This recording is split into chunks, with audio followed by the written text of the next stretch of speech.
many sporting rivalries that can boast years of history, ferocious tensions and iconic tussles that ignite the fans to their very core. But when it comes to the battle of the mind games and the verbal exchanges in the heat of battles down the decades, the Ashes stands alone. So here are some of the most memorable Ashes housery moments.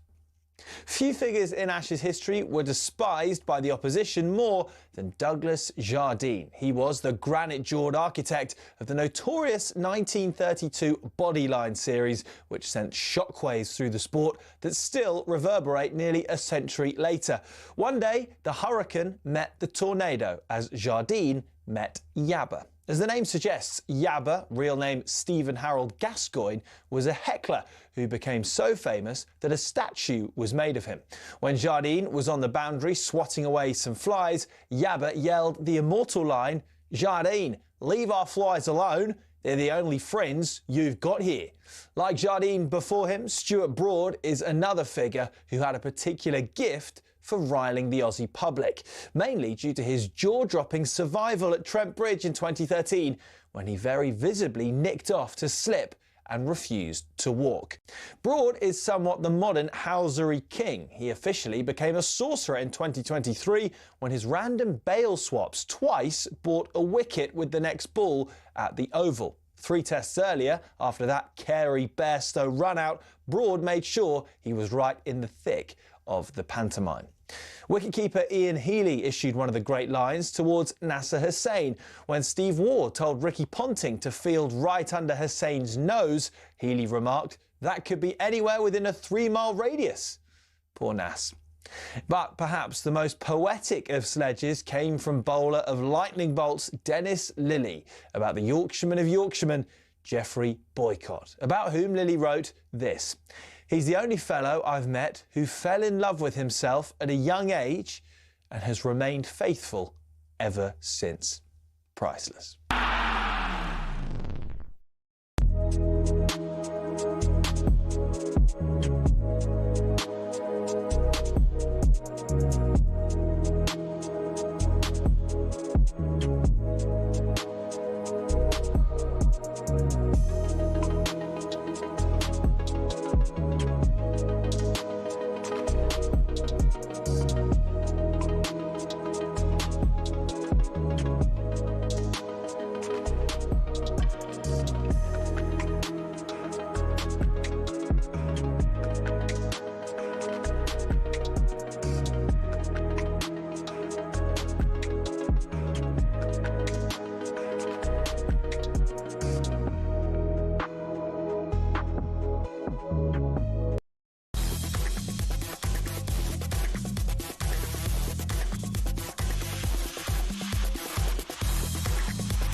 Good morning, 6:05, talkSPORT Breakfast with Arnold Clark. Get the UK's best used car deals guaranteed. Alan Brazil and Ally McCoist. Morning, Alistair. Good morning, Alan. How are you, my friend? I'm good. Where are you? What part of the world? I am in Madrid for Real Madrid versus Manchester City. Oh, yeah. I watched the Inter Milan Liverpool game last night. Don't know about yourself. And good result for Spurs. And that's about it, mate. Had a good day yesterday. How are you? I'm all right. I've got the old tick on the cough, but nah, I just got. By the way, there's a few have as well, I have to tell you.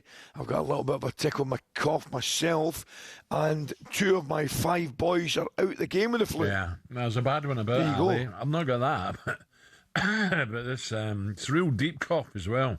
Oh, it's got a bit, mate, I can tell you. Anyway, another smashing night of Champions League action. Of course, we had it all covered right here on talkSPORT. This could be a big moment for Liverpool because Felix Fire has been called over to the monitor and it is a penalty to Liverpool. Szoboszlai hits it beautifully. That's a decent win in the context of this competition at any time, but particularly with everything that has happened over the last 10 days. Inter 0, Liverpool 1. Chelsea blew it in Bergamo. A wins in 4 now for Chelsea, and it's looking like the playoffs are their most likely route into the round of 16. Finishes here. Atalanta 2, Chelsea 1. Flips the ball into the area, onto the chest of Soft, guided it down for Simons, who went down, penalty kick. So Simons hits the ball right-footed, and it's in the net, bottom corner, and Spurs have the points in the bag. Spurs up to 8 in the Champions League table for 24 hours at least with this performance and result, and a clean sheet. That's a good night at the office, I would suggest. Tottenham Hotspur 3, Slavia Prague 0. Well, that's better. So last-minute win for Liverpool, a 3-0 win for Spurs, and disappointing for Chelsea, a late loss. 2-1 against Atalanta. They were 1-0 up as well, Ali, I think, weren't they? They were, I saw it. I watched the goals. A little bit disappointing. Took the lead. A little bit of controversy over the first goal, but no, quite right. I think the decision will let it stand. But no, it's a wee. I think it kind of sums Chelsea up a wee bit. Don't know what you think yourself. A wee bit up and down this season. Real consistency. Just when you think, here we go, and then suddenly they have a couple of shady results. You know, you think, oh, come on. Yeah, I mean, obviously I think they'll be fine to qualify in terms of the qualification for the group. But yeah, just a little bit of inconsistency, pal. So, Liverpool, without Mo Salah and the travelling squad following these explosive comments, Szoboszlai again converted from the penalty spot to take home the 3 points for Liverpool after Florian Wirtz was brought down in the box, making the first away win in the Champions League without Salah since 2009. You have to go back. Was that a soft penalty, Ali? Oh, come on. I didn't see it, mate. Sorry, totally. I was Betty Buys at 7:30. Well, I'm going to tell you, mate, there's a slight tug in the jersey from what I've seen. I've got it done as very, very soft, Al. The one thing I would say is, after the week that he's had, I was actually very, very pleased for Arne Slot. Very pleased for Arne Slot, and indeed Liverpool after the week they've had. But that was a soft pen, mate. No doubt about it. Well, he's a bold ref. He's a bold ref giving it away from home against Inter. Aye. Plus the fact, I think they obviously got a goal disallowed early on for a handball, which probably was. But I must admit, I thought the penalty was soft, in my own opinion. But I don't have I must admit. He's just grabbed his shirt and Wirtz made the most of it. Did he call him a Bastoni there? The referee? There's no way I called him a Bastoni left back for Inter Milan. No chance. But it was a questionable. What do you think? I mean, it's questionable, eh? But if you pull someone... Wirtz makes the most of it. I know, if he pulls... Oh, no, what he does, but if you pull someone, you shouldn't be doing that. Oh, come on, Alan. Oh, hello. Hey, let's make the rules up again. Huh? No, but you and I, back in the day, in the box, what went on? Oh, yeah, but back in the day, it was sensible. It was common sense. Nowadays, it's just a load of baloney. Aye. But anyway, I don't think there's any doubt that Arne Slot needed it. Liverpool needed it. So what do you make of Mo then? Mo, is it time to go, Mo? Well, do you know what they need to do before he goes to AFCON? They need to sit down in the training ground and have a right good chat. That's what they need to do. Get their heads together, find out where everybody is, Al. You know the drill. Sit down. Where are you, Mo? You were out of order. No doubt about it. He was out of order. However, I think if he sits down with Arne Slot and says, look, I want to stay here. I made a mistake. Let's go on with it. I think there is a way out. What do you think? Well, I think he's on his way out, yeah. I wouldn't surprise him if he's in Saudi, but we'll see. Speaking after the match, Slot was questioned once again about missing Mo, but he insisted the focus, should remain on the players who were on the pitch over Milan. Tonight it should be all about the players that are here. In the rich history Liverpool has... They've had many of these evenings, but in the season we are in, I think if you have an away win in this stadium, against such a strong team, then it should be about the midfield or about Ibu or about the ones that are here. They deserve all the credits. And I can fully understand on Friday that I get a lot of questions about other things, but tonight it should be about the ones that are here. Yeah, okay. So what about, can we hear from the chunk? And Dino, the storyteller, was talking about it, I believe. Right, where is it? Let's hear Dean Saunders talking with Jamie O'Hara. You can't come out and say the things he said. And if I was his agent now, or anybody in his family, I'd say, just apologise and say you had the hump. Just say you had the hump after the game, you're emotional, and you've come out and said something which you shouldn't have said. I don't think he'd do that. He spoilt his legacy at the club because... I don't know if he spoilt his legacy. I mean, he'll always be a legend. Well, do you know what? I've been thinking about it. I mean, even before this game, I think they've got to sell him now. Even though I was saying, if you sign Mo Salah, it'll send a message out to the world that you mean business. It's gone pear-shaped. And I think right now, he's made a decision. I'm either going to sack the manager, I'm either going to get him sacked, or I'm off. Dean Saunders there and Jamie O'Hara. Liverpool fans, He's what right, do you feel about that? Look, there's no way he's been the same player, has he? He has not been the same player, Mo. Listen, Al, no, you are spot on. He's having a poor season by his own standards, his own remarkable standards. Correct. But Dino's right. Dino is spot on. I think if he comes back and says, look, do you know something? I threw the toys at the pram. I was wrong. I let myself, my teammates, the club, the fans down. Let's get on with it. That's the only way out for me, I think. Yeah. We'll hear from Dean later. Ben Jacobs coming up, talking about Saudi. Katie's with us. Dean, the storyteller, we'll find out more. We'll talk to Athletics Real Madrid writer Dermot Corrigan. Brad Hogg, the Aussies, we build up to another defeat, or not, England. Coral with the odds. Martin Compston. I don't really want to talk about Celtic, to be honest. Jimmy Carr, Rob Green. There's plenty to come on talkSPORT. I'm trying to give this new manager a chance, but Jesus wept. What was going on in that bench? Hey? Chinese checkers? It was a bit, listen, mate, it was unfortunate. All he's doing is a lot of managers do at half-time. They sit and they get through. They've got their cones out. Can't you have that in your head and talk to him and tell him what to do? Listen, mate, listen. Al, I feel sorry for him because he's lost his first game. I genuinely do, right? All he's doing is what every manager does. They sit their recones and they do their bits and pieces. They do their formations. But unfortunately, mate, he lost his first game and everybody's kind of having a go and making fun of it. Oh, there you go. That's it. Celtic supporter, yeah. 6:15.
almost ready to go. Ian Danter here in the commentary box. But it is all about whether Dean Saunders can retain the talkSPORT World Championship.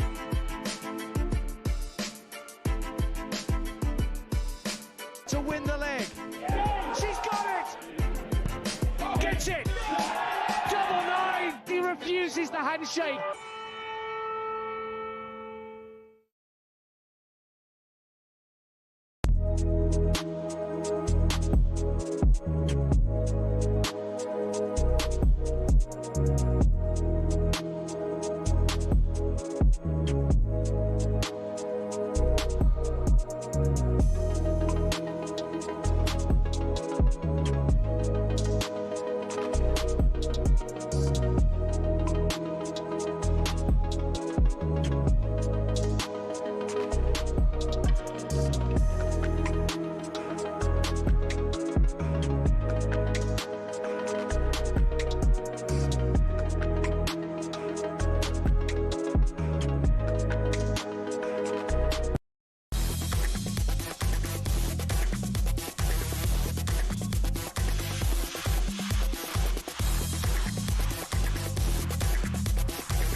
Try and warm you up a wee bit. Gypsy Kings there, because McCoist. You're enjoying that, boy. I could see you there. Oh, You're yeah. that. I do like a bit of that. It does wake you up.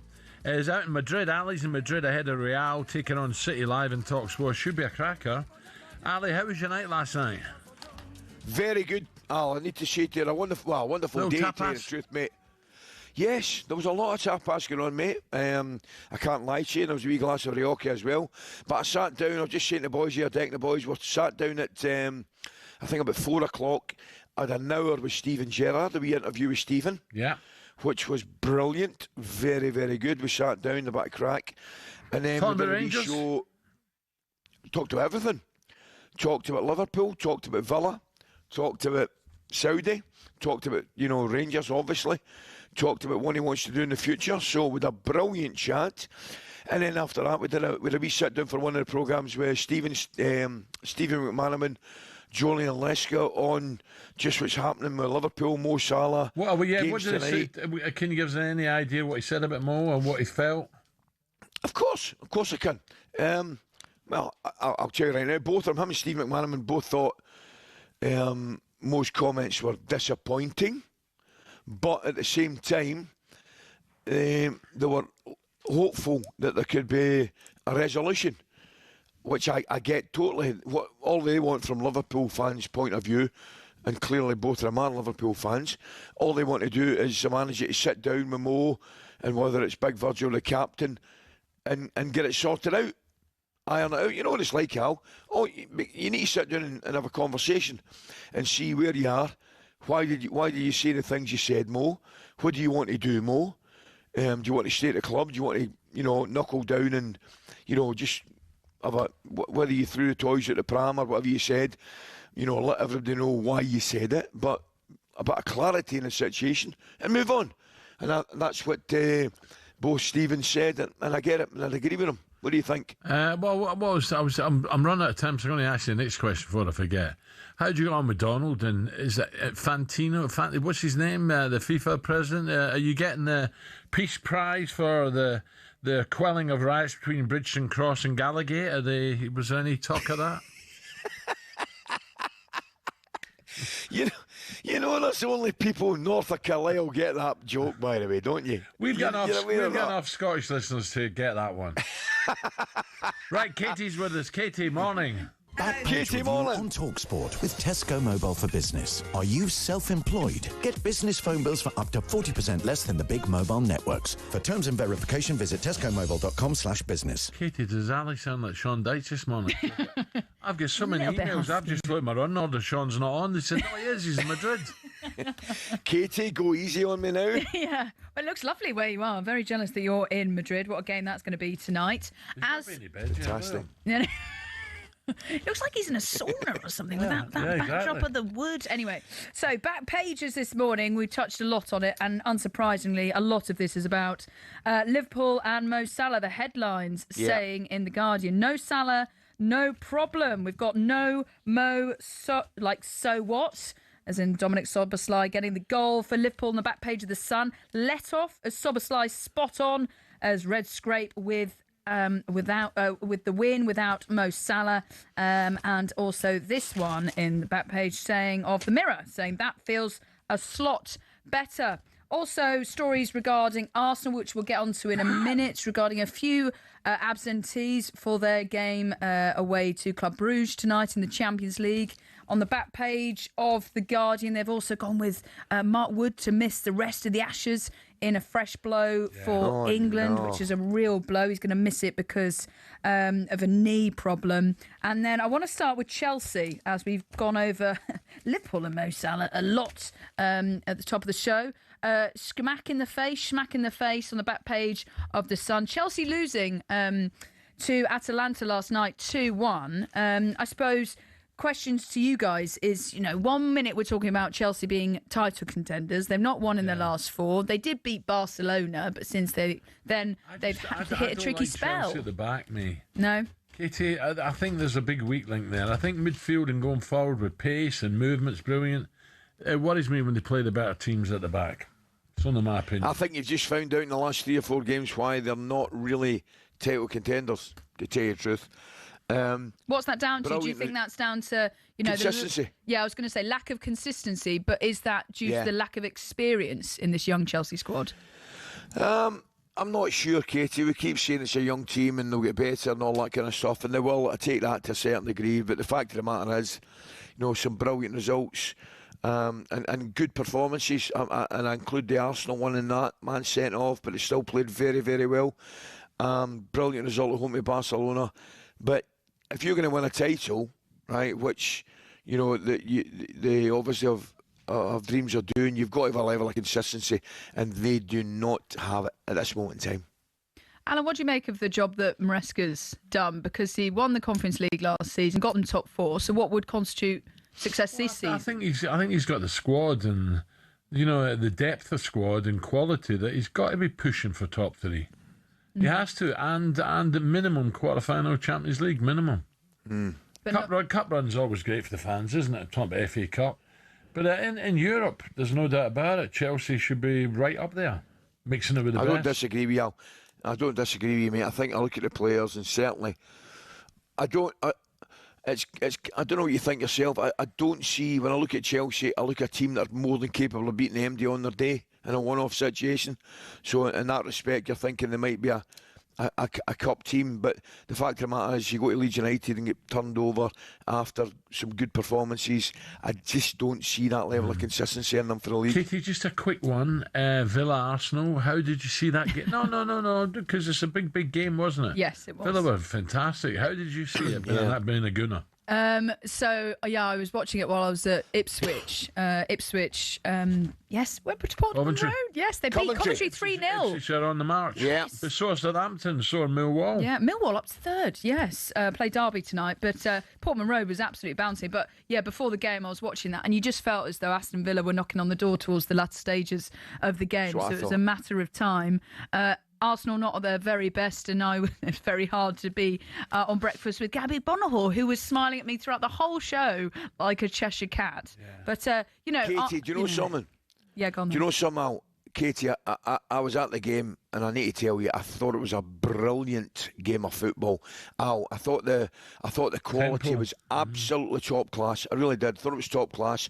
I thought Arsenal started the game well. Villa came back into it. I thought Villa were probably the better team in the first half, deserved to be ahead. Arsenal came out second half for 20 minutes, were outstanding. And then as Katie, I think, correctly says, I think, Villa come back into it and looked the team that were going to go on and win the game, and they got their winner late on. And by the way, Katie, the roof come off that place at the weekend. It was brilliant. It was just a proper old-fashioned game, and the home team get the winner, what was it, 94th, 95th minute, and the roof came off the place, man. It was magic. I think it'll be noisy tonight as well. Ali watching Real Madrid against City. Katie, thank you. That was a look at today's back pages with Tesco Mobile for Business. Coming up, all the talks this morning about Liverpool winning without Salah. So is he off to Saudi? We'll find out more about Saudi. Could it happen? We'll find out next with Ben Jacobs. Backpage review on talkSPORT with Tesco Mobile for Business. Are you self-employed? Get business phone bills for up to 40% less than the big mobile networks. For terms and verification, visit tescomobile.com/business.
Who doesn't love the Ryder Cup, the competition that ignites and unites the greats of golf like no other? 1927 brought us the very first edition at the Worcester Country Club in Massachusetts. For the first 22 editions, when it was just British and Irish golfers versus the US, America were only beaten 3 times. But in 1979, in came Europe, and in came Seve Ballesteros, who went on to win 5 of them. Since Team Europe became a thing, the head-to-head reads Europe 13, USA 9. Europe's last away win was the miracle at Medina in 2012. America hasn't won on European soil since 1993 at the Belfry. So what about the money? The most recent Ryder Cup in Rome drew in a record 271,000 spectators and boosted the Italian economy by €262 million. The PGA of America TV deal with NBC is worth $440 million, but 2025 will be the first time ever that the US team will receive a fee for playing. Of course, in Rome, legend has it Patrick Cantley refused to wear his cap because he wasn't being paid to wear it, though he insisted it simply didn't fit. Either way, Team Europe have made it clear they're more than happy to keep playing for the thrill, joy and prestige of the Ryder Cup.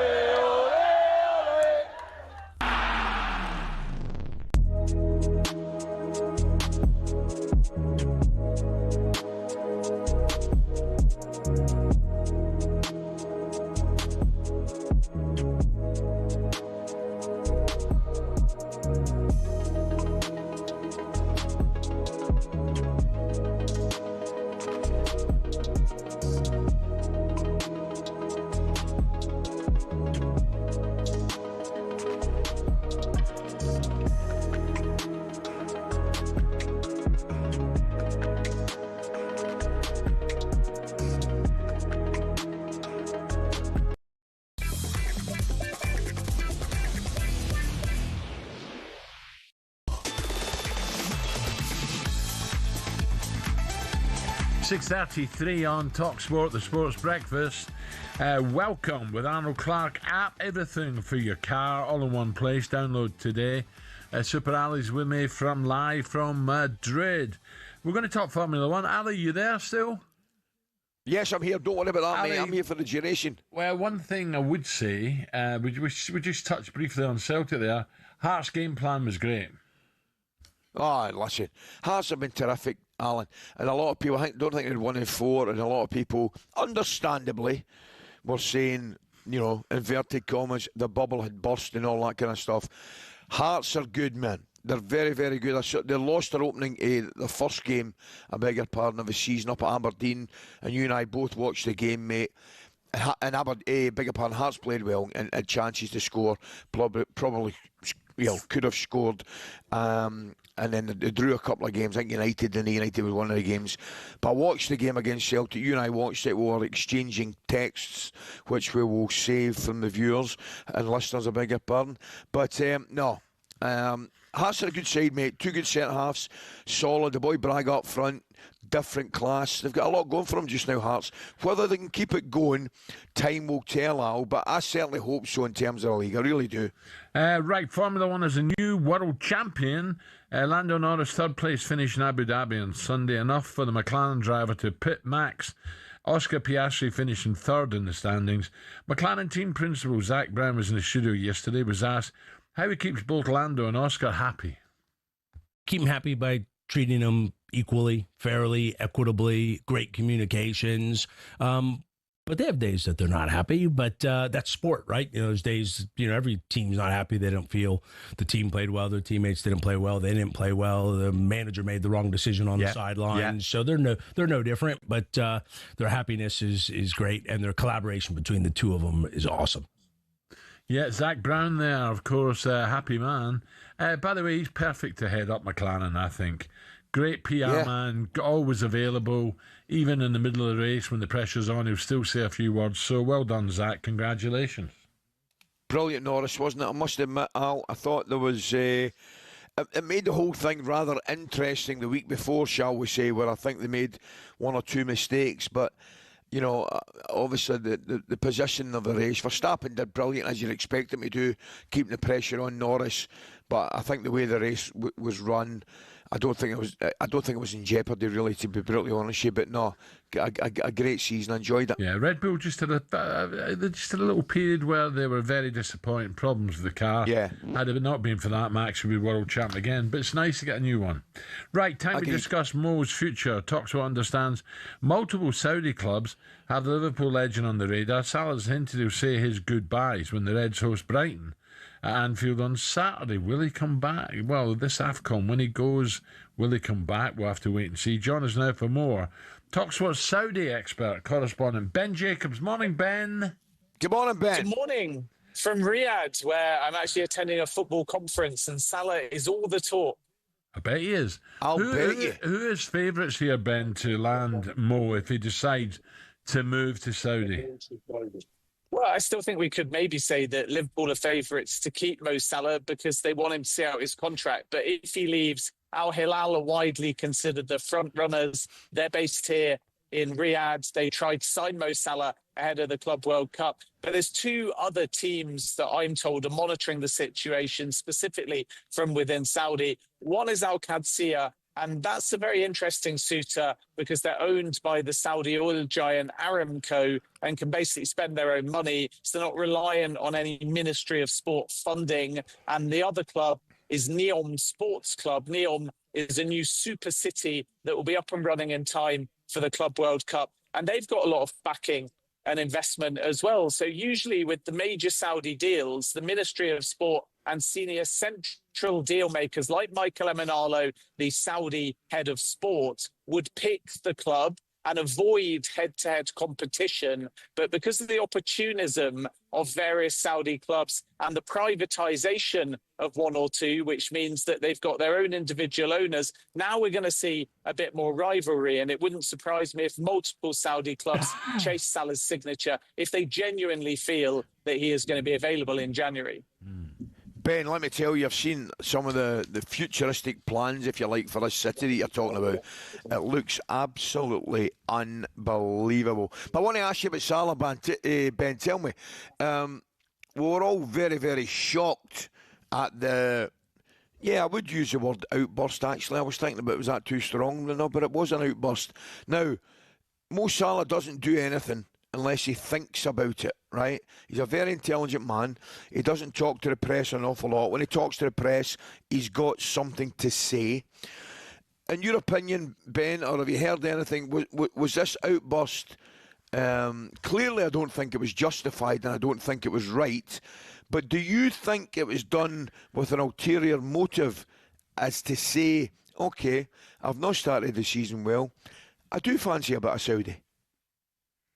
Yeah, I think you're spot on, Ali, that when Mo Salah comes through the so-called mix zone where assembled media gather, there's usually a tactic at play. Remember, he said he was more out than in, and then 2 months later signed a new 2-year Liverpool deal. So I think the simple answer to your question is Mo Salah wants game time. This is a way of getting it. The more complicated theory is that he's signed a new deal. He's realised that his squad role is diminished. He's accepted that. And now he's trying to force a move earlier than maybe Liverpool would have expected. And from Liverpool's point of view, that, of course, means that they need to pull in a major fee. Otherwise, Mo Salah will end up continuing to run down his contract and maybe from the bench. But I think Salah's wanting to put pressure on Arne Slot. That's clearly one of the aims. That's backfired, if it's the case, because Liverpool continue to back Arne Slot. He wants to send a message to the club before AFCON, so they have something to think about.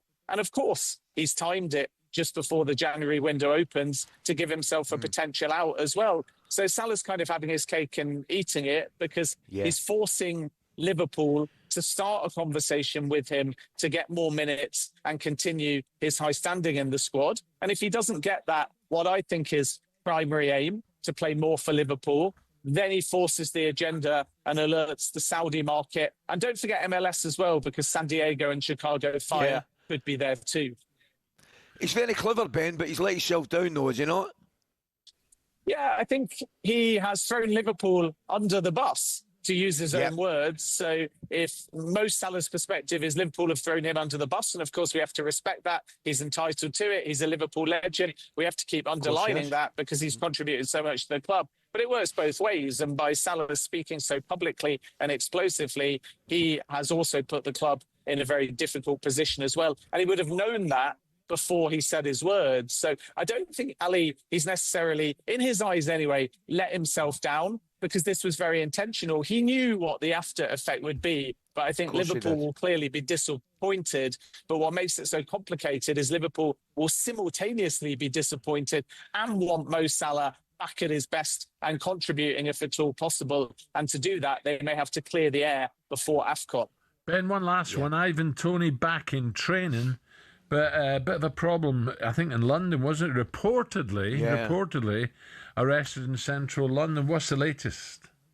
Yeah, there was a video, of course, that did the rounds and got in many of the tabloids. And then Ivan Toney, after the incident, returned to Saudi Arabia and is now training with Al Ahly as normal. And he continues to receive the full support of Al Ahly. We're going to have to wait for some of the circumstances to come out here as to the exact nature of a seemingly recorded confrontation. But as far as Toney is concerned, I'm getting the notion of a Saudi exit in January downplayed. We know that Tottenham, because of the Thomas Frank connection, and West Ham United are two clubs that certainly retain an interest in Ivan Toney if he becomes genuinely available. But Al Ahly don't want to let him go. Toney continues to say he's settled in Saudi Arabia. And if he comes back to England specifically, he's also going to have a massive tax bill as well. So I think a January exit for Ivan Toney is unlikely. But let's see what happens in the summer, because by that stage, the tax implications are a little bit kinder. Because the way it works is you've basically got to stay for 2 tax years. So once Ivan Toney gets into April and into the new tax year, then he's in a much kinder position if he wants to consider a move back to the Premier League. But I don't think we're going to see anything in January, nor do I think that he's been told by Thomas Tuchel if he leaves Saudi Arabia mid-season, he's suddenly going to be back in the England fold. Ben, just a quick one, mate, before you go, Al.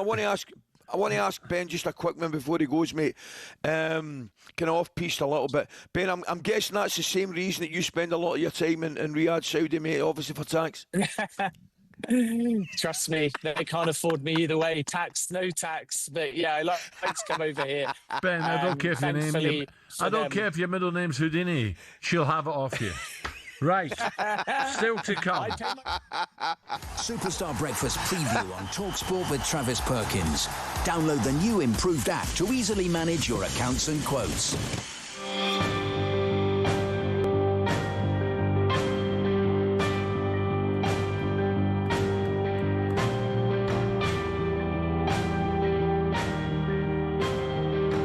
Now, fans of Line of Duty will remember, well, they'll recognise that song. Excuse my little tickle here.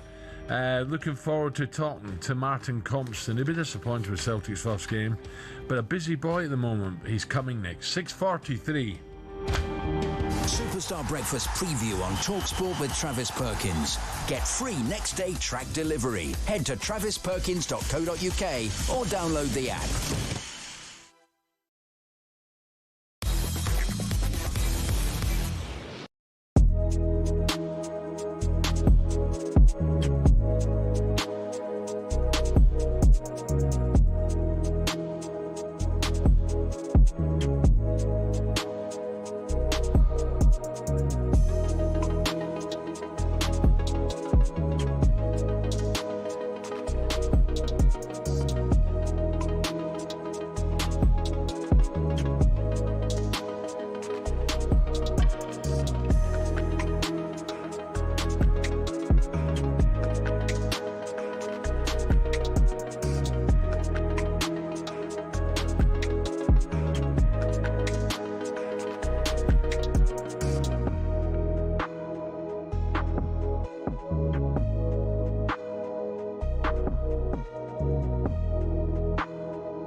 So, we are almost ready to go. Ian Danter here in the commentary box. But it is all about whether Dean Saunders can retain the talkSPORT World Championship.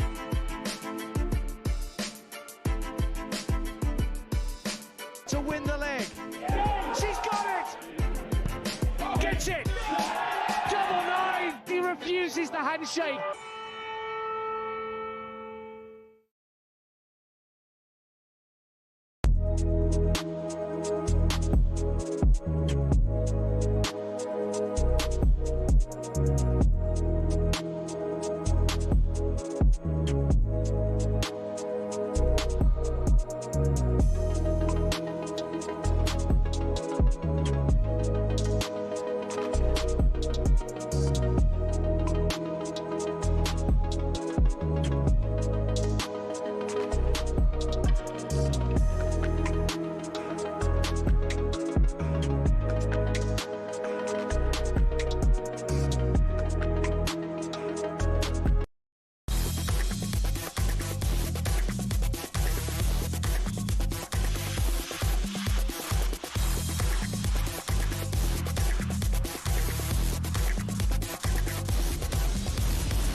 12 minutes to 7, talkSPORT Breakfast with Super Ali. The brilliant Barry Hearn has left Ali's best mate, Prince William, and the royal family as a whole. In no uncertain terms, there will be no freebies. No free tickets for the darts at the Ali Pally as the World Champions begins this Thursday.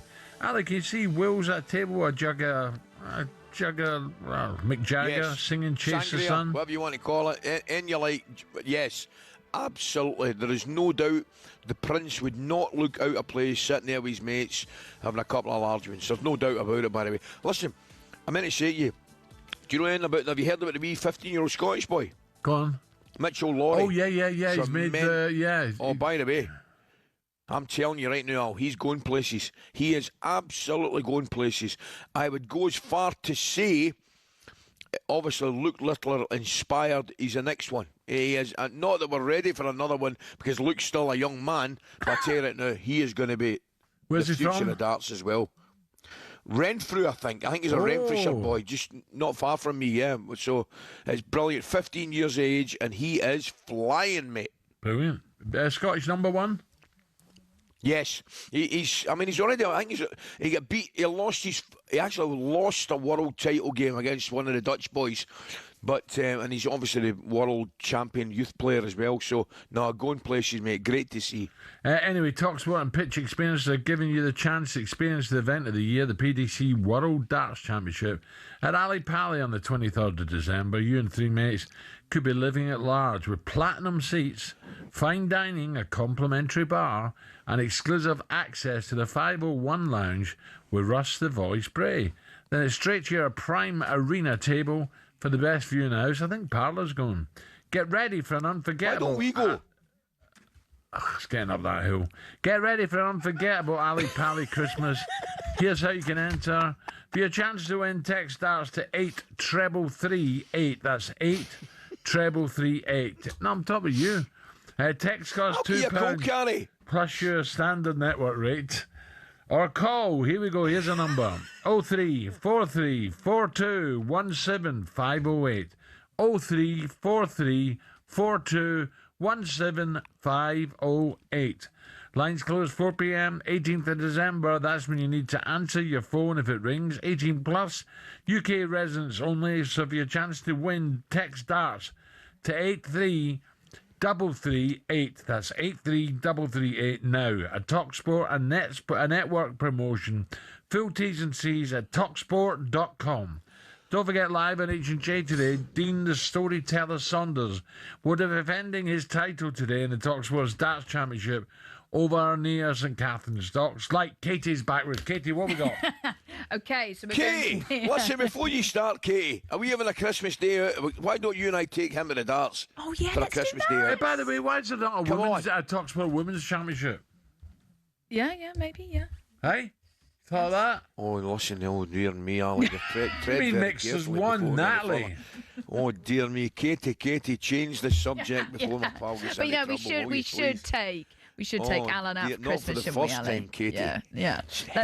Steer us in another direction, please, Katie. Well, lucky us, because we've got a big game, haven't we, tonight? Ali, you're going to it. Real Madrid against Man City. Yes. Big game. Can't wait for this. So it's 6th against 12th in the Champions League table. Real Madrid, 4 points below Barcelona in La Liga. 2 wins from their last 7 games in all competitions. Their first defeat of the season was at home at Celta Vigo at the weekend, piling loads of pressure on Xabi Alonso. So, Ali, you're out there. How do you see this game playing out then? Do you know something, Katie? I actually fancy Man City. I really do. I think there's a bit of turmoil, shall we say, within the Real Madrid camp.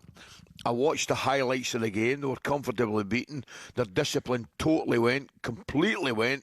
I think it ended up getting 3 sent off, 3 players sent off. So, and I know they've got 1 or 2 injury problems as well. So I actually fancy City, Katie.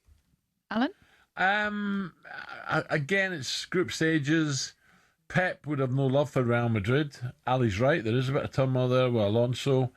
I think I'm just going to sit back and enjoy. I think we're going to get a few goals. I think it'll be a cracker. You know what? I'm also looking forward to seeing the Phil Foden against Jude Bellingham battle, because this is the kind of game where both players need to prove why they should be starting at number 10 for England. Ali, where do you sit on this? Crikey, do you know something, Katie? We're out for a bit of dinner. We did a bit of filming last night. I said to Ali earlier on the back of 6 here, Stevie Gerrard, Stevie McManam and a few of the boys, Julian Lescott, were out for a bit of dinner last night, and it came up in the conversation. You'll be delighted to hear Al was very much flying the Scottish flag for the World Cup and discussing that, but at the same time we were talking England. Wow, and it is, I would actually call it an embarrassment of riches. I don't think the two of them will play, Katie. I think he'll pick one. I really, really do. I actually think Thomas Tuchel, who, incidentally, Alan, Katie, I spoke to at great length over in Washington, and what an impressive man he is, by the way. I need to tell y'all. Very, very impressive. Had a good crack with him, good conversation, good chat with him, just talking about the football. And obviously, he's not going to divulge that information to me, but I think looking at it now, I think Elliot Anderson and Rice are two starters. I really do. I think Elliot Anderson and Rice are two starters, and then you've got four from, well, actually you've not. You've got three, because Harry Kane will start. You've got three from an embarrassment of riches. Yeah. And I don't see Bellingham and Foden starting. Because I think Saka will probably start on one side. Did he mention Palmer? He didn't, no. No, he didn't. But Palmer's another one. Oh, you look at it. I mean, what do you do? Do you think I'm right in saying I think Kane's a certainty to start? Yes. Yeah. I think, I'm not sure about a certainty, but close to a certainty, I think Saka starts on the right-hand side. Yeah. I've mentioned the two that I think will start would be Anderson and Rice. So therefore, I think you've only got two positions. Well, and one of them's a kind of number 10 and one of them's a... Yeah, you've not mentioned Gordon, have you? No, but there you are. That was a topic of conversation last night. Me personally, and remember, Katie, the important factor is I'm a Scotsman, I think I would start Gordon in the left. Over Marcus Rashford, who's in great form? I would actually, Katie. Oh, I disagree. I would. But by the way, I need to tell you, the company I was in, there's two or three of them absolutely going for Rashford, and I'm guessing by your surprise and your voice, you'd probably go for Rashford as well. Yes, and I'm also surprised by what you're saying about Phil Foden and Jude Bellingham. The reason is, because I've just looked at the stats, Phil Foden's in great form at the moment, Ali. 5 goals in his last 3 games, 9 in total so far this season. Against Jude Bellingham, only 4 this season goals, and not scored in the last 3, but has got 1 goal in his last 5. So actually, Ali, Phil Foden is in better form than Jude Bellingham. But I am surprised that you still think neither would start for England. That's interesting. No, I said I think one of them will start. Oh, one of them. Okay. So which one then? What did Donald think? Donald was too busy giving it large to the village people. That was the most bizarre thing I have ever seen in my life, Al. I swear to God. That and the prize was very bizarre. After about 4 hours, I was just about taking out my own teeth at this point, right? I was withdrawing them with a pair of pliers, and I looked up to the stage and I saw that big red Indian, the construction worker, and that New York cop giving it YMCA, and as if that wasn't bizarre enough, I turned round and over my shoulder was the President of the United States dancing to the aforementioned village people. To say it was bizarre would be an understatement, believe me. It looked very cold over there with snow coming down, Ali. Oh, it was freezing. But I'm going to tell you something, Katie, Al. What a beautiful place that is. I had a wee bit of the jet lag, guys. What? So both mornings I was there. I was up, before 6, probably 5:30, 6 o'clock, and I was out. And by the way, I walked and I went to Lincoln Memorial. I went to Washington Memorial. I went to the Korean War Memorial. I just walked and I walked. I did the White House, Capitol Hill. What a beautiful city it is. I mean, it's a lot calmer, Katie, than, you go to New York, and I love New York. New York is fantastic. It's out of this world. But Washington was a lot calmer. You'd love Washington. Okie dokie, Katie, thank you. Coming up, Dean, the storyteller Saunders, he joins us to definitively, announce whether was it a penalty for Liverpool last night, and also tells if he can win 3 talkSPORT darts championships in a row. That's coming next.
Ryder Cup. Unique, euphoric, unanimously loved.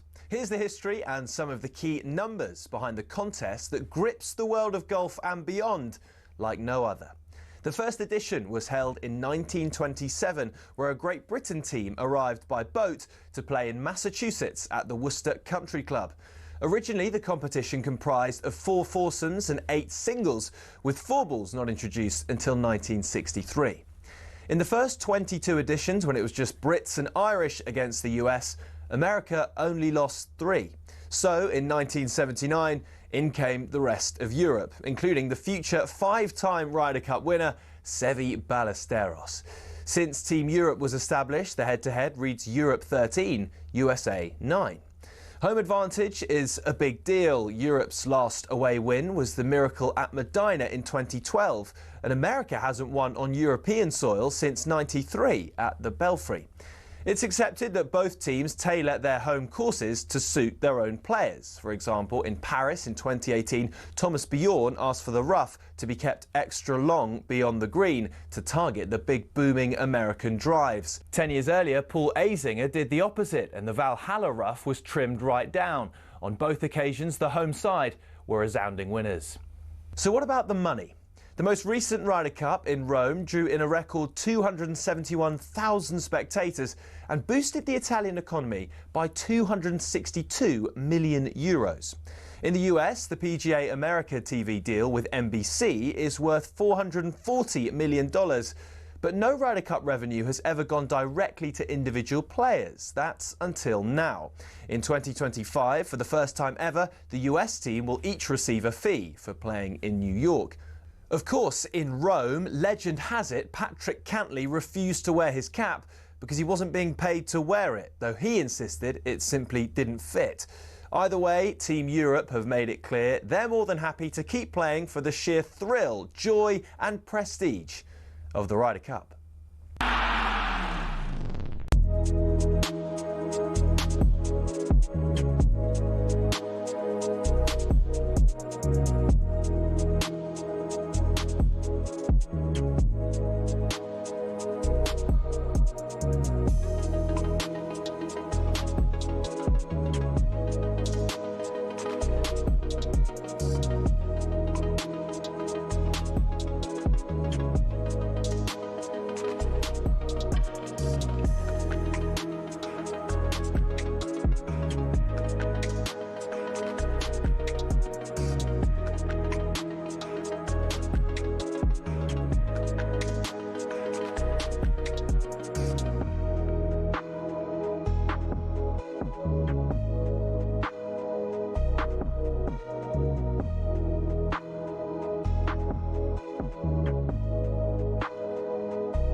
7, talkSPORT Breakfast with Arnold Clark.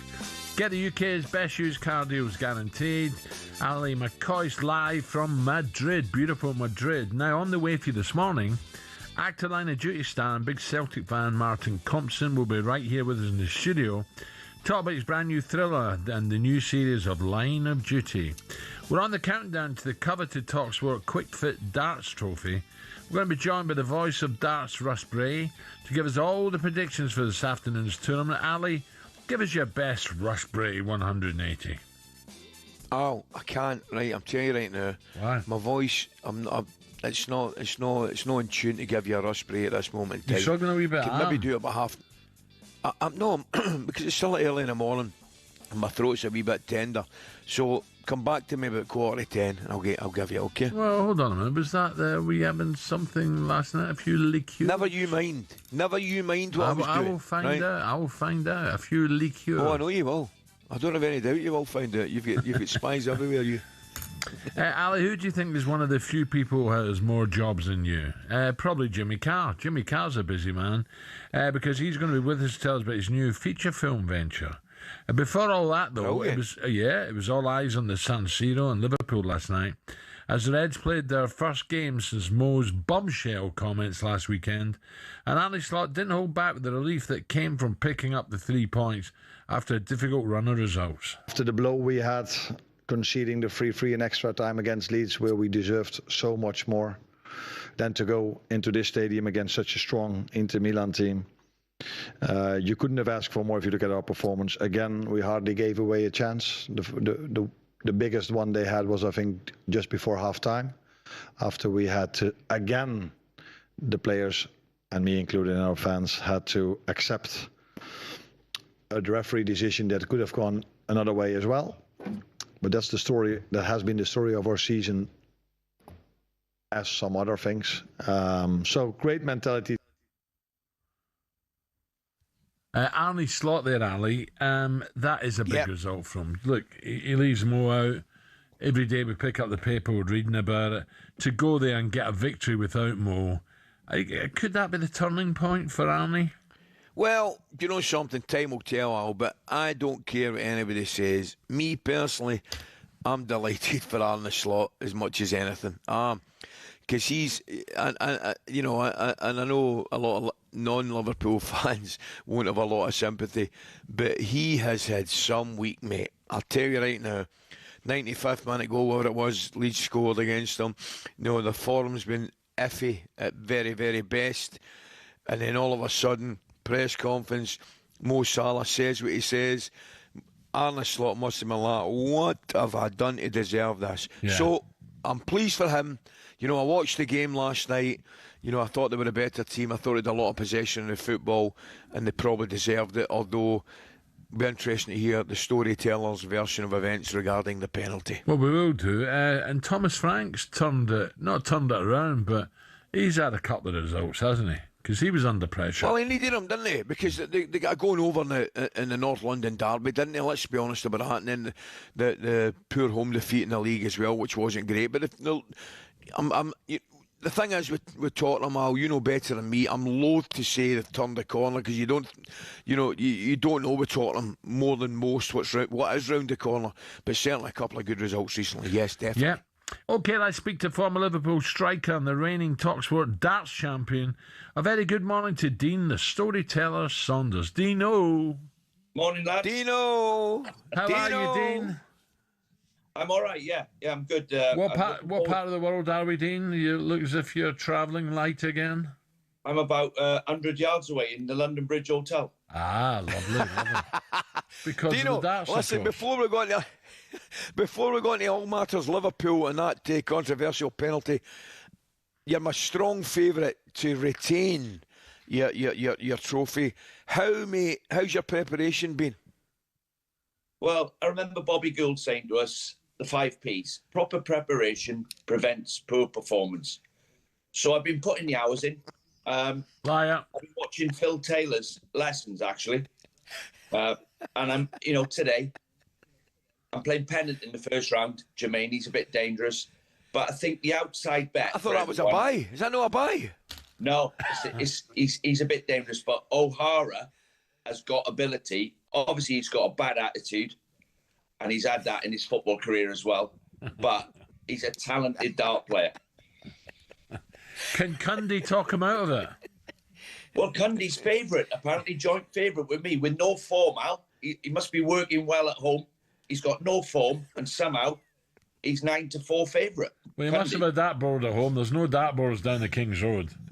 Yeah, he must be getting lessons or something. But it's a great day. Dino, I've got to tell you, mate. I've never wanted Natalie to win a game of darts more in my life I want the double over Benty. I don't think if Benty loses to Natalie 2 years in a row, mate, I don't think there's any way back for him. I think Benty has to hang up his darts. Well, I seen him last night and he looked nervous. He tried to talk to me, but he was a bit nervous. He's got his paddle board on his back. He's playing paddle, but last year's defeat is probably the biggest defeat in the history of darts. Because Natalie only come for a Bacardi and Coke, and she beat him. Oh dear. So Dino, you think you can do it again? Yes, if you get through this first hurdle. Yeah, they changed the rules slightly. You know, the game goes on for 10 minutes maximum. If you haven't hit a double after 10 minutes, it's nearest the ball, so it's slightly different. I don't know whether it favours the better players or not, but I don't know. I think O'Hara's my danger today. And then I might retire from darts because, after all, there is more to life than darts. I've achieved a lot in the game, and I might take up snooker and play snooker for a couple of years. Dino, I need to tell you, mate, the reason there is that 10-minute rule has been brought into play because Gabby and I endured a 46-minute encounter about 2 years ago. It was the worst game of darts in history. There was people sleeping. Dino, sleeping, I tell you, during their game. Well, I surprised myself, really. In the final, I hit double 9 after 2 darts. And you could stand there all day, couldn't you? And not hit the double. but on the day, I got it. Well, I don't know whether Jamie O'Hara can play in front of a crowd. No. He can't handle it. But you inspired my grandson. He's taken up now and he fancies chances. He's 4. Oh, well, they're all. Ali, I watched that young lad you were talking about earlier, the Scottish lad. I watched him play the other day. He's brilliant. He's great, isn't he, Dino? Tell you now, he's good. Dino, what about talking about brilliant? He has been brilliant. He's been poor of late. There's a big, massive bust up. Does Mo have to apologise to Arnie, or is it see you later, you're out the door? Well, surely, Al, he must have looked now, him and his agent must have looked at the reaction. Not one person has said Mo Salah's right. Surely he must be thinking, I've upset a load of Liverpool fans to the point where I think they'd be glad if he went. Because to play for Liverpool is a privilege, whoever you are. I've had a look at it. He's probably earned about 60 million in wages in 8 years. How he can say the club's thrown him under the bus is beyond me. And I would sit him down and I would say to him, right, Mo, give me your version of why you think you're not playing well. He'd probably say, Trent's gone, centre-forward's gone, 2 centre-forwards have gone, Diaz has gone, who used to cross it for me. I'm not getting the ball where I want it. I'm not getting it early enough. And then I'd say to him, OK, fair enough, but when's the last time you went past the fullback? When's the last time you cut inside and bent one in the top corner? When's the last time you looked like Mo Salah? Because look in the mirror. Don't blame everybody else. But his comments were like, it was like as if he thought the only way this club's been doing well is because of me. And for me, I don't, unless he apologises in the next couple of days where it doesn't look like he's going to, I'd sell him. I'd sell him and get some money back for him. But he'll always be remembered as a great legend. Do you think the whole thing's premeditated? Could it be premeditated? It could be, but like I never thought I'd criticise Mo Salah. I was actually saying when he signed last year that what a statement that was to the world. We've signed Mo Salah, Van Dijk joined in, and then they signed all these players in July, and we thought if they sign Isak, that's the Premier League done. They're going to win it. How it's turned out this bad is unbelievable. But you know, last night you look at the game last night. The back four looked like a back four. Joe Gomez, Andy Robertson, Canate, Van Dijk. The goalkeeper's brilliant behind him. Then he played a tight midfield and he more or less conceded a bit of possession against Inter Milan. And it looked like a long-awaited, hard-to-beat performance. They can't keep shipping goals. And they ended up getting a dodgy penalty and win the game 1-0. Yeah. Dino, nice one, pal. Listen, you get yourself to bed, get up, bit of pasta, pre-match, because you're in for a long afternoon. And I hope you retain Good luck to you, Dino. We're all with you, mate. We're all with you, pal. Cheers. Dean Saunders there, known as the storyteller. Coming up, we turn attention to the Arsenal. The excuses are coming out again from Mikel is unravelling in North London. We'll discuss that next.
So we are almost ready to go. Ian Danter here in the commentary box. But it is all about whether Dean Saunders can retain the talkSPORT World Championship.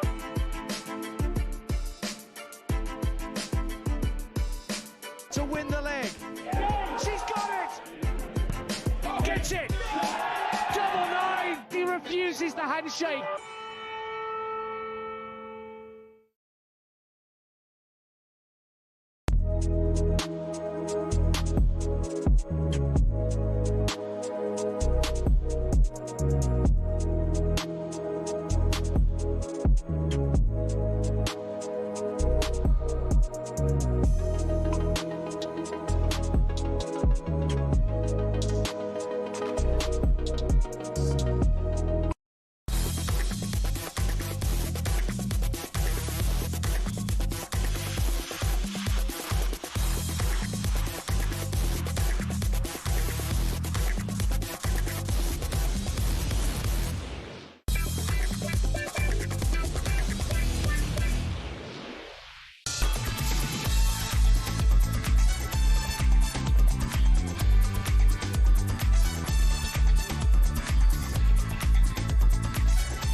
Coming up 7:20 on talkSPORT.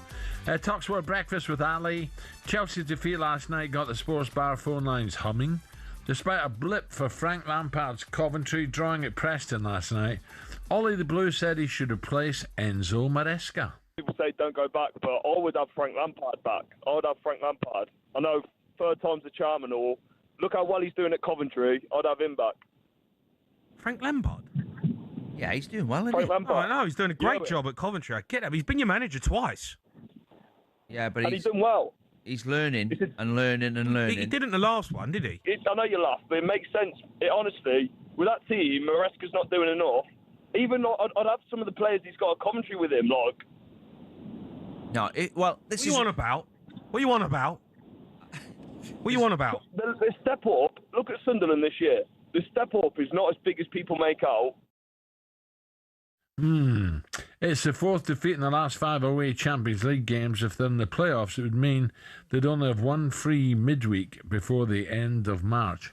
I think it's a bit early for that, Ali, isn't it? Franken and Maresca out. Yes, to be honest, but I would personally. I'm really enjoying Coventry. Really enjoying them, mate. I'm enjoying. Did you see the game last night? I've just seen it and I caught it late. But that's a good result for them, mate. You press went down to 10 men, and I'm like, it looked harsh to me, but I need to see it again, to be honest. Yeah, but Paul Heckenbottom and me Stewart here are doing brilliant up at Preston, so that is a good result. I'm telling you, for Coventry, coming off the shore when at your place. So, but I just think it's a great story. I really, really do. Because I look back and I think about Coventry, where they've been the last 15, 20. I mean, it's remarkable. No stadium, playing their games everywhere, all over the place, and it's just they've now got a bit of stability, and I just think it's a good story, and I would love to see. I don't mind telling you, I'd love to see Frank continue and take them up. Yeah. Okay. 7:22. Time now for a little bit of this. Arsenal, I suspect, will now go on an absolute tear. How dare you come out and say we're not favourites for the Premier League? Because you ain't won it since 2004. I'm sitting here, Gabby, right? Confident. What camera am I looking at? We're going to have this wrapped up by the beginning of May.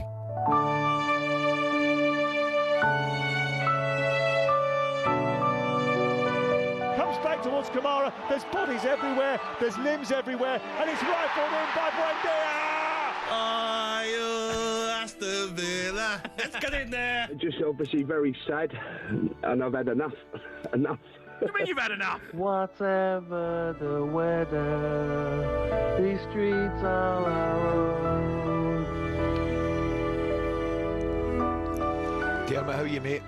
7:23. Katie is back with us. Oh dear, Gabby was singing that to me all of yesterday, just rubbing it in my face that Aston Villa may have beaten Arsenal at the weekend, and Arsenal's problems kind of continue. This is the back page of the Sun, because Mikel Arteta claims that Arsenal are in a dangerous circle as their injury nightmare continues. So Arsenal travel. I know. Arsenal travel to Club Brugge tonight, which you can listen to on talkSPORT 2 at 8 o'clock. So at the moment, this article is saying that 15-year-old Max Dowman's serious ankle injury puts him out of the game. Declan Rice has not travelled due to illness. That's a big blow. Leandro Trossard and William Saliba also have stayed home. Then they've still got, they still are without Gabriel Mosquera and Kai Havertz as well. So you just feel as though, Ali, do you think these injuries can be seen as a genuine excuse right now for Arsenal? I'm not sure I'd use the word excuse, Katie, but I think the manager, I don't know the severity of the injuries, but I'm looking at the table as we speak, and they're sitting top of the table with the Champions League table I'm talking about, with a game in hand. So if he has got any doubts about any players, he is well within his rights to leave them at home, because qualification obviously looks a certainty, hopefully top eight from Arsenal's point of view. So, no, they definitely... I was at the game at the weekend, Katie, and I need to tell you, Al, I thought the football was absolutely top class. I thought it was a top class game of football against two really, really top quality sides. And I look at it, Katie, I mean, they've lost a couple of games. One of them was a free kick from Szoboszlai right in the top corner with no long to go, and then they lost a goal in the 94th, 95th minute at Villa at the weekend. So I wouldn't be pressing any panic buttons if I'm Arsenal, that is for sure. Would you be and if he making has got excuses? one or two injuries... No, he's not making excuses. He's not making excuses. Like, anybody can see, Alan. Arsenal, I think, I've got an abundance of talent in that squad, but the one area... maybe outside the goalkeeper, the one area they probably are still a little bit vulnerable if they get injuries, I think, is the centre defence. Well, that's the thing. I think that's where we're starting to see the issues at the back with Yuri Timber Well, having to come into. They too. Well, exactly, and ever since that's kind of happened, that we have seen the form. And Declan protects him as well, and if Declan's injured, and he's not going to be there tonight. No, it could be a problem. Yeah. So how much of a concern is this, Ali? And can it, especially ahead of such a busy period over the festive spell and all these games? It's massive for them, yeah. Katie. It's massive for them. I think the centre-back position, I really do, Saliba and Gabriel, I think are the two best centre-backs, best centre-back pairing, certainly in the league, and probably further afield than that, to tell you the truth. And we saw it happen a couple of years ago. I think Saliba got injured in, if memory serves me correctly, I think they brought in Rob Holding, who's a good player, but in my opinion not of the quality of the other two. And there's a little bit about that as well. And Capier and Mosquera, who come in and did exceptionally well. I think he came in the Liverpool game when they lost 1-0, but came in and did really well and has looked solid, but he's obviously struggling a little bit as well. So there ain't no doubt about it. Calafiore could come in and play in that position, which might be a better option than playing him at left back. But it's not ideal. It's not ideal. It's the one area of the pitch, Katie, I think they are a little bit vulnerable to injuries. And also, Yuri Timber's had to come into that centre-back role. He plays there for country, but obviously he's out of position as well. So they desperately need Gabriel and Saliba back. Just looking ahead, Katie. Wolves home, Everton away, Brighton home, Villa home. Brighton home, Villa home, not easy. Wolves home should be okay. Everton away is not easy, but you'd expect them to win that. But that's the Premier for you, you can't take your foot off the gas, can you? And in between there's a Carabao Cup final as well. Yeah, and Arteta was actually asked... Quarter-final, excuse me. Arteta was actually asked if he's overtraining his players. And he goes, no, because we don't have time to train properly. But bearing in mind we're having so many of these injuries, do you start questioning, the training methods and whether he should be rotating more? Ray told me ages ago, he said, I think we train tempo-wise, and what goes on in training is too much. We're getting too many injuries in training, not in games. Ali? Listen, the manager's got to gauge it. Of course he has. Right at this moment in time, because the games are coming thick and fast, he won't have as much time on the training pitch with his first team as he would like, but that's the way it goes. But what they'll do is, they'll go out, they'll do loosens, they'll cool downs, they'll do the whole bit, and then they'll sit in their offices, not their offices, their room, and they'll look at videos, they'll go over shape, the whole bit. Players want to play, I get that, and at this moment in time, all the top teams, Katie, they'll have two squads. They'll have a training squad and a kind of playing squad, and the training squad will involve the guys that aren't playing and the guys that are substitutes, and you've got to keep them ticking over, and that'll be the case. It's just something that the top teams have to do. They've got to manage it, and Arteta will be very, very careful with that. There's no doubt about it, because the last thing they need is injuries in training. I mean, it can happen in games, obviously, and that's part and parcel, but they don't want injuries in training. Katie, just a quick one. You were at Portman Road. You really enjoyed it? Yes, had the best time. Portman Road absolutely bouncing. 3-0 win over Coventry. And, Kieran McKenna. It was really good game, and credit to them. They were a good team, and Frank Lampard Celtic wanted them, I think. Yeah, absolutely. But look, he's happy at Ipswich. They had a few hiccups, but now they're turning it around. Yeah. I said playoffs, and I think we will make playoffs. Yeah, great club, and always enjoy going there. Yeah. Okay, Katie, thank you very much for today. Coming up 7:30, we got Dermot Corrigan. We'll talk Real Madrid again. Brad Hogg, so that news coming through. Cummins will play.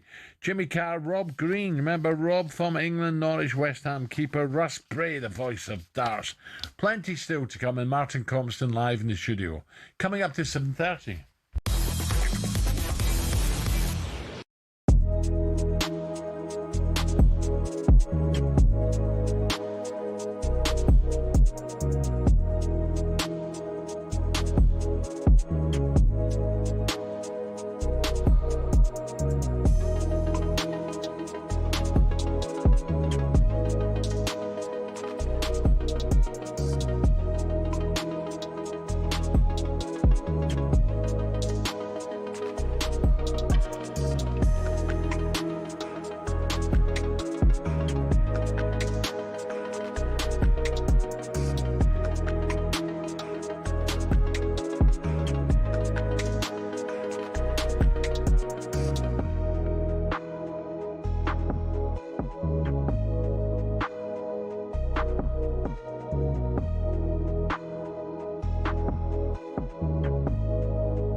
What football ground are you thinking of when someone says this? Really tough place to go. Difficult place to go. Such a tough place to go. It's a tough place to go at the moment. It was a really difficult place to go. But what are the toughest places to go, really? We've had a look.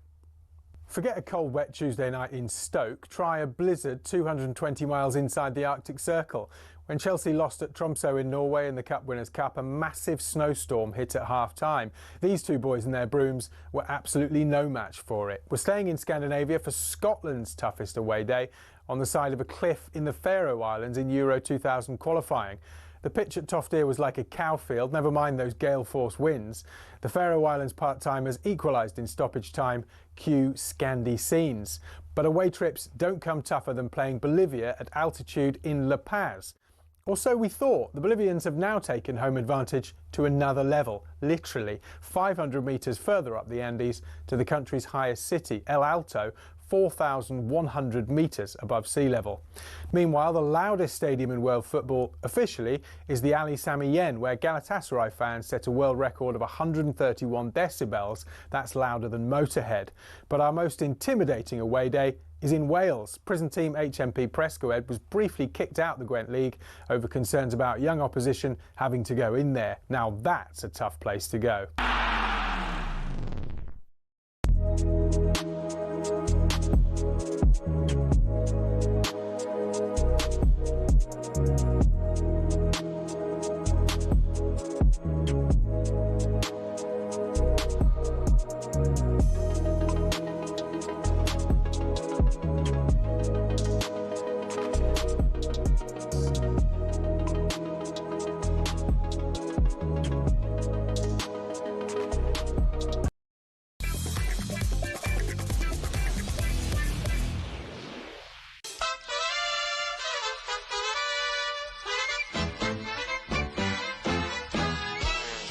All the ladies fell for Rudolph Valentino.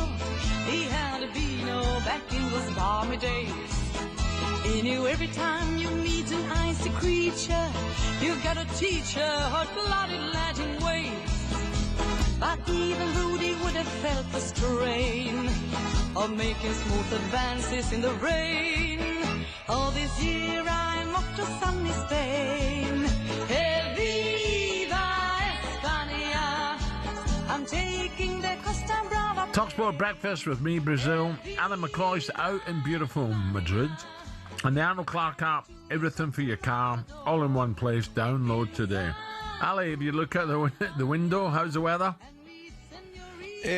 Alan, brutally honest with you, Dick, how's the weather at that window, mate? I've not looked at it, mate. I've got a thumbs up for Dick, yes. And Dermot's given me a thumbs up as well, so seemingly it's okay. So what a game we got for you tonight. 2023 winners City head to 15 times winner Real Madrid. Incredible.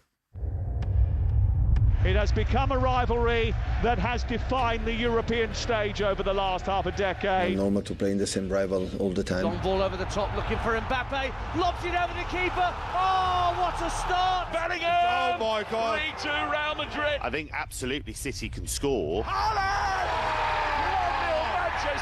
But it is just going to be, can they contain Mbappe and Vinicius and Bellingham? This is my place. This is where I want to be, and in the future, you never know what could happen. I think that Man City have lost that lustre.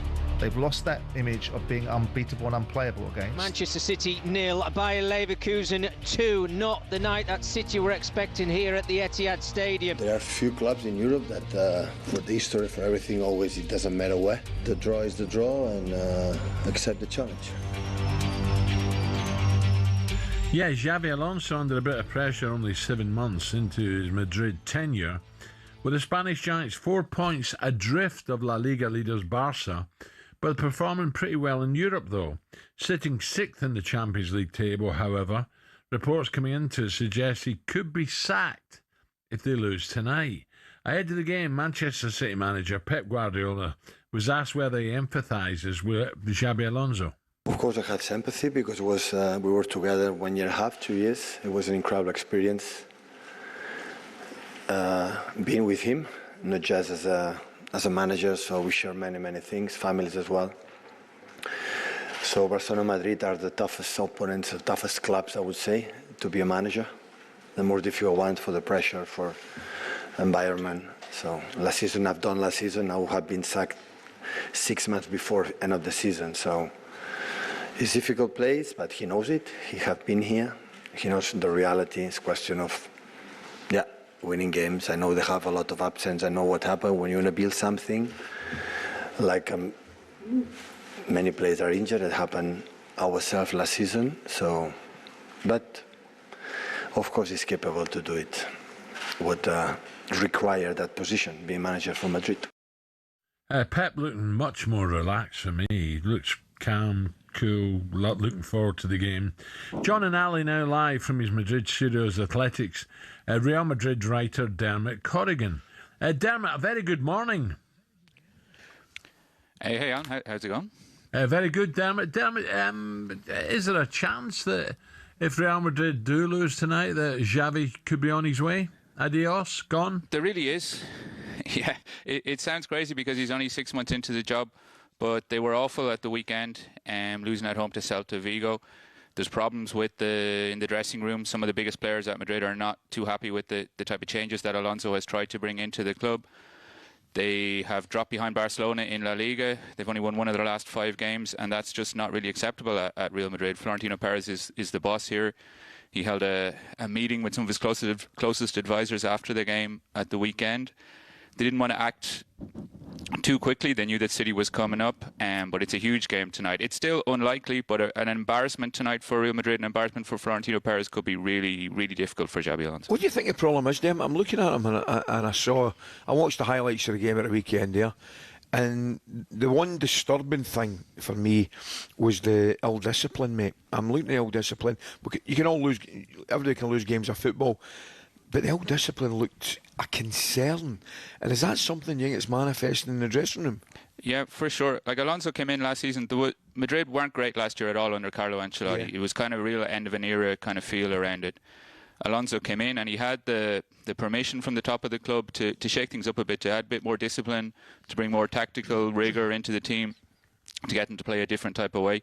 But that's difficult. You come into Real Madrid, you try and get some of the superstars, the Galacticos up front, to press more, to run more, to follow your tactical instructions, to watch lots of videos during the week to know what to do at the weekend. And there's been a lot of pushback. The most obvious one has been Vinicius. When Vinicius was substituted in the Clásico, he basically said, I'm out of here, and let everybody know that. Up until that game, things seemed to be going quite well. But that was a real turning point. Since then, it hasn't gone well. There's been more rebellion from players. Nobody's come out in public and said, no, there's no Mo Salah type situation. Yeah. But, it's Madrid. A lot of people talk. People around the club talk. People around the players talk. And Alonso's really under pressure. He's trying to change things, and there's a lot of pushback against it. And that then you see it in the team. He wants them to press higher. They don't. Celta just played through them at the weekend. Both the goals were really well made by Celta, but they were kind of embarrassing from a Madrid point of view. And then there's the ill discipline. The 2 players get sent off. Madrid have been complaining about Spanish referees for a long time, from the very top of the club as well. There's a feeling that referees are out to get them, which I don't really agree with at all. Yeah. I think it's pushed. Maybe it's a political thing from the club, but that also, when things aren't going against the players, they look for somebody to blame. It's easy to blame the referee, to blame the manager, and Alonso has to deal with all of that. Funny one, I'm just going to say, mate, flip side of the coin. Mbappe's form's been unbelievable, particularly his goal scoring form. Somebody was telling me, well, I didn't realise that, we were talking about it last night. I think I don't know how many goals away from breaking Ronaldo's year-long record of amount of goals for a year, which is incredible. His form, particularly his goal scoring form, has certainly been a plus. Yeah, he's been fantastic. It took a little while for him to settle when he arrived from PSG. There was that took so long to get settled.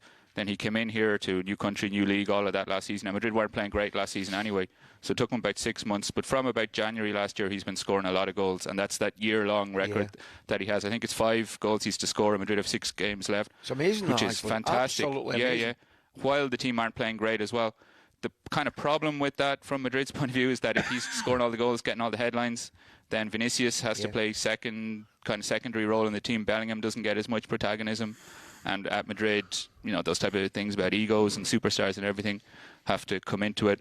If Mbappe doesn't work as hard, if he maybe resolves or keeps his energy in order to score goals instead of pressing, maybe the rest of the players don't press as much as well. And it's something for Alonso to deal with. But yeah, Mbappe has been fantastic. The problem again for Madrid is that he's a doubt for tonight's game. He's a broken finger, and he's also got a thigh issue, I think. He's a problem.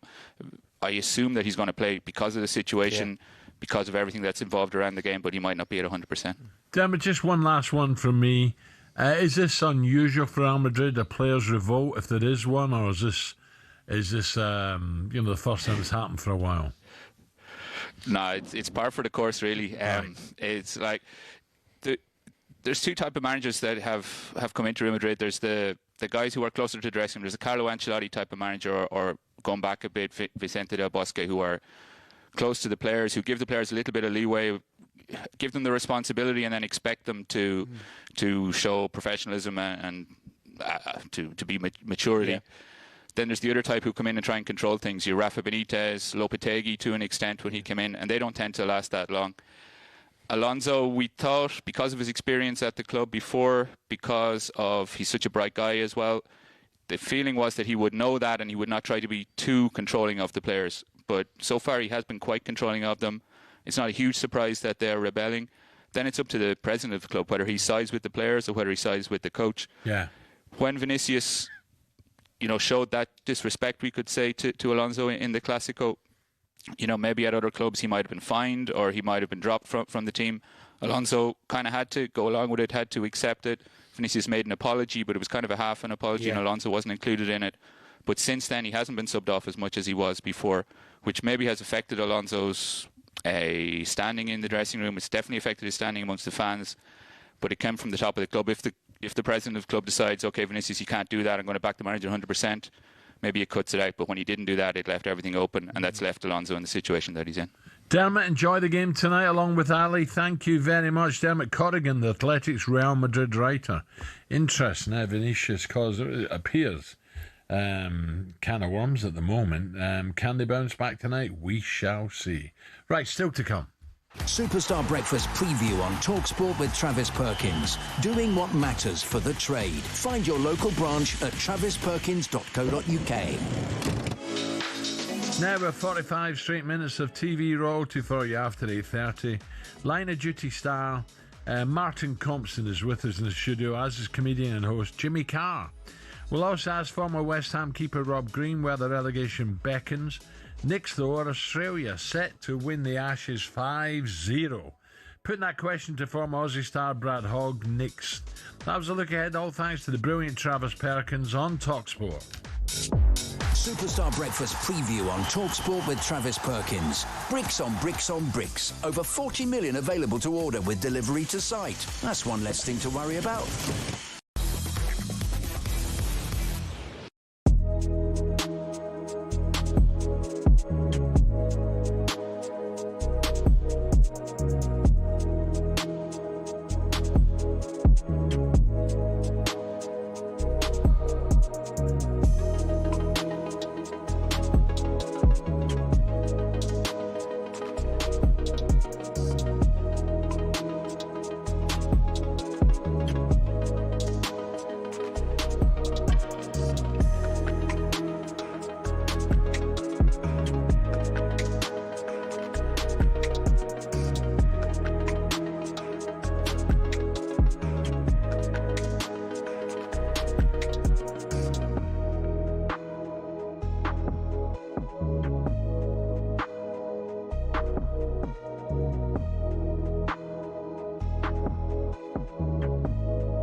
So, we are almost ready to go. Ian Danter here in the commentary box. It is all about whether Dean Saunders can retain the talkSPORT World Championship.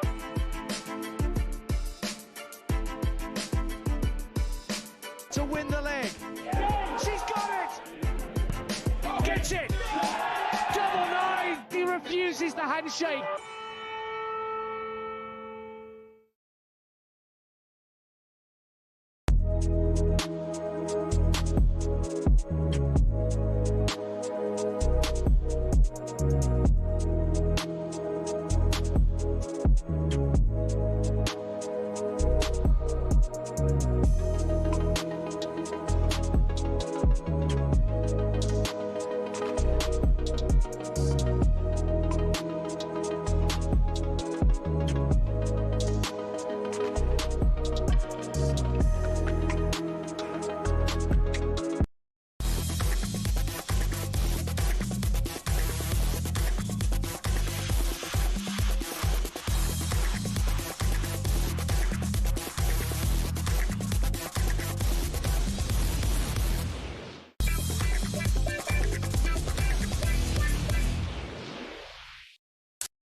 Okay, 7:50 on talkSPORT. Ali over in Madrid ahead of a blockbuster.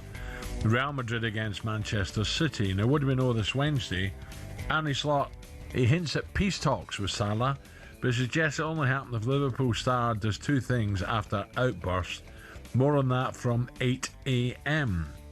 A two times darts talkSPORT champion, Dean the storyteller Saunders, tells us that the chunk, Jamie O'Hara, is his biggest threat in the afternoon's competition, which is of course live on H&J, although he's got to get past Cundy first, hasn't he, the chunk? As well as listening on DAB, you can watch the action on talkSPORT app, YouTube, or search talkSPORT on your smart TV. And my favourite boxer ever, the 20-year-old superstar, I wouldn't say ever, heavyweight Moses Ituma, is now just over a month out from his next fight, and that is against Jermaine Franklin in Manchester. Ituma's promoter Frank Warren joined White and Jordan yesterday and was asked whether he'd duck fellow Brit Lawrence Okoli if that fight were to be offered. Nor would Lawrence dodge Moses, but as Joe just said, they've both got fights coming up, so let's focus on them first of all and see what happens afterwards. May enhance the fight, I hope it does. But there's quite a few options there, and obviously we're doing the best for all our guys, which we have done. A lot of these fighters weren't getting any recognition in the heavyweight division, and we're making the fights happen on a regular basis. Frank Warren there, Moses, right? Some people say Ali, he's not really taken a big punch yet, but he doesn't have to, does he? He's so quick, and he's in there, bosh, bosh, bosh, good night, see you later. Well, funnily enough, we're talking about him last night, Al. And there are a few people saying to me, well, he's not taking a punch yet. I've got that down as a good thing. I mean, if you're a boxer and you can dodge getting punched, then that's quite a good thing, I would say. No, I'm with you, mate. I think he looks a real deal. I like him. I really like him. I think massive future for him ahead. Plenty more from Frank Warren on the talkSPORT Boxing YouTube channel. This Saturday, two undefeated super middleweights, Pacheco versus Saggio, clash for the WBC Silver and WBO international titles, eyeing a world title shot. Watch live this Saturday only on the #1 boxing channel, DAZN. Boxing update on talkSPORT with DAZN, the global home of boxing. Sign up now at dazn.com/boxing. I'm picking up good vibrations. She's giving me the excitation. I'm picking up good vibrations. She's giving me the excitation. Don't mind about that, mate. Well, I would if we're going to talk about California and, America. Not Australia, you dipstick head. Why? Beach Boys. Beach Boys are American, aren't they? They're not Aussies. Bondi. They're not Aussies. We're going to need a bit of in excess at Ice House. Is it Manly Beach? Yeah, but that's not the Beach Boys, is it? I did a bit of surfing in Manly Beach back in the day. What are you talking about? Surfing the net, maybe. Different class I was. Yeah, I was like something at a Blue Stratus advert. On that belly board, yeah. England are falling apart in Perth and Brisbane. I need something special in the city of churches. That'd be no good for you, McCoist, to keep the Ashes series alive. So why are we playing Good Vibration by the Beach Boys? Well, here we go. Well, England's over-prepared stars have been spotted sunning themselves in Queensland, a beautiful hotspot, and it is beautiful, Noosa, in the wake of the dismal 8-wicket defeat by Australia at the Gabba on Sunday. Things aren't likely to get much easier next week with Aussie skipper Pat Cummins back and spinner Nathan Lyons now confirmed to be returning, though no Hazelwood, while England are without Mark Wood now. Let's get more now how the Aussies are going to go 3 up with the former Australian cricketer Brad Hogg. Brad, good day, mate. Brad, good day, mate. How are you? Brad, I'm going very well. Beautiful music. I think the couple of songs you had there was one that sounded like I was in the outback of Australia, then the next one on the beach of Australia. So you're really setting it up perfectly for this segment. Brad, who's your favourite Aussie band? Who'd you like? Was it NXS? Was it Ice House? Or was it Jimmy Barnes? Coach Ice House were different class, man. I'm asking Brad, you numpty. Shut up. Brad, who's yours? No, it's AC/DC by a country mile. They were absolutely sensational. Brad. Yep. Highway to Hell. Can't beat that. I'm not giving you no, mate. They're Scottish, really. The boys, Angus and that, they're Scottish, born in Scotland, born in Glasgow, mate. I'll give you them sort of second Australians, but they're Scottish, mate. But Brad, see how I'm deflecting away from the cricket. You're deflecting away from the cricket, but that's all right. Next June, I'm coming over and I'm going over to Scotland, or we're firstly going over to Ireland because my wife's heritage is from over there, so following the family there. And we found out where my great-great-great-grandfather is, and my great-great-great-great-great-grandfather grew up just out of Edinburgh. So looking forward to getting over there and following the Hog roots back in the day. Magic, mate. You've got to look us up. You must look us up when you're over, mate. We'll look after you. That'd be great. We look forward to seeing you then. Now, unfortunately, we do have to move on to the cricket, Brad.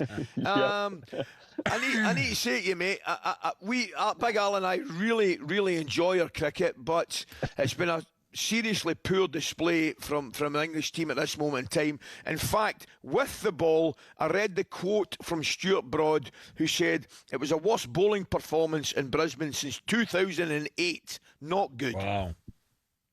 Yeah, it was. They were disappointing up front. They were too short early on, and they just didn't really have any heart. Atkinson and Carr, I really love the way that they keep going. But Jofra Archer, he's bowling 150 plus. The series is on the line, and he doesn't show that till the last day. That's not good enough. But also when drop catches happen, just the body language of England was not good enough. You've got to work hard as a team. And there's a little segment that I put on social media. It's about the 105th over. Atkinson's bowling to Stark. Stark hits it through the covers. Duckett's out cover, and he just turns and jogs and lets Carr, who's bowled 20 overs plus, run to the boundary. And Duckett was closer to the ball there. I know he's only got short legs, but as a batsman, as a teammate, you just got to say, mate, you might be needed later on, the big quick. I'm going to take this one for you and run hard and get that ball. That's just the 1%ers that Australia do that England don't do. Yeah. Brad, the bowlers were fantastic. I thought Boland was great. Yeah, but Boland was one that we're a little bit worried about coming into the series. Now that Hazelwood's not coming back, he's feeling very comfortable in that lineup now, and he just showed his best, hitting that good length, and it's very much like Glenn McGrath, not much different to that, and he's very tough to get away on these bouncy wickets over here, which England are finding out now. Brad, tell me, mate, obviously Cummins coming back for Adelaide. Is it as simple as... Brad, as simple as this, that Australia are just better with the ball and with the bat? Is it as simple as that? No, it's not as simple as that. I think what I could sum it up with is England just don't know or aren't there for the big moments. When the game's on the line, they seem to drop away and just don't handle the pressure. I think that's the difference between the two teams. On paper, I think they're very similar. I thought that England had a better bowling attack now that Cummins and Hazelwood weren't in the Australian lineup, but that hasn't shown. Yeah. And I'll just go back to those 1%ers, the teamwork, helping each other out. And I think Australia do that miles ahead of England. So really, it's teamwork. Brad, I know you're an Aussie through and through, but we need England to win this one, don't we? Just to make it a proper Ashes. Oh, definitely, mate. Definitely. I'm on the board of the Wacker over here, and that first Test match out Perth Stadium went for 2 days. It's not good when you're seeing Travis Head out there, 50, taking the England bowling attack away, and you're sitting there and going, can we just please get him out so we're here for day 3? Because there's so many England fans that have come over just for this Perth Test match, then flying back to England, that are going to be so disappointed. So I want a close contest for the longevity of the game, for Test cricket, but also for that camaraderie between England and Australia. We can't be disappointed after this series. We've got to have a close contest. Nice one, Brad. Thank you. Have a good day, mate. Brad, thanks for your time, Brad. See you in Edinburgh, mate. Army, of course. We'll see you in Edinburgh, guys. There you go. Different Enjoy class. when you come over, by the way, Brad. Good guy. Coming up, so is Arnie Slot. Has he hinted a way back for Mo Salah or not? We'll bring you more of that next.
Formula One. It's a sport often seen as insular and elitist, but it's seen a meteoric rise under its owners Liberty Media, not only in popularity and viewership, but in the ability to almost print money.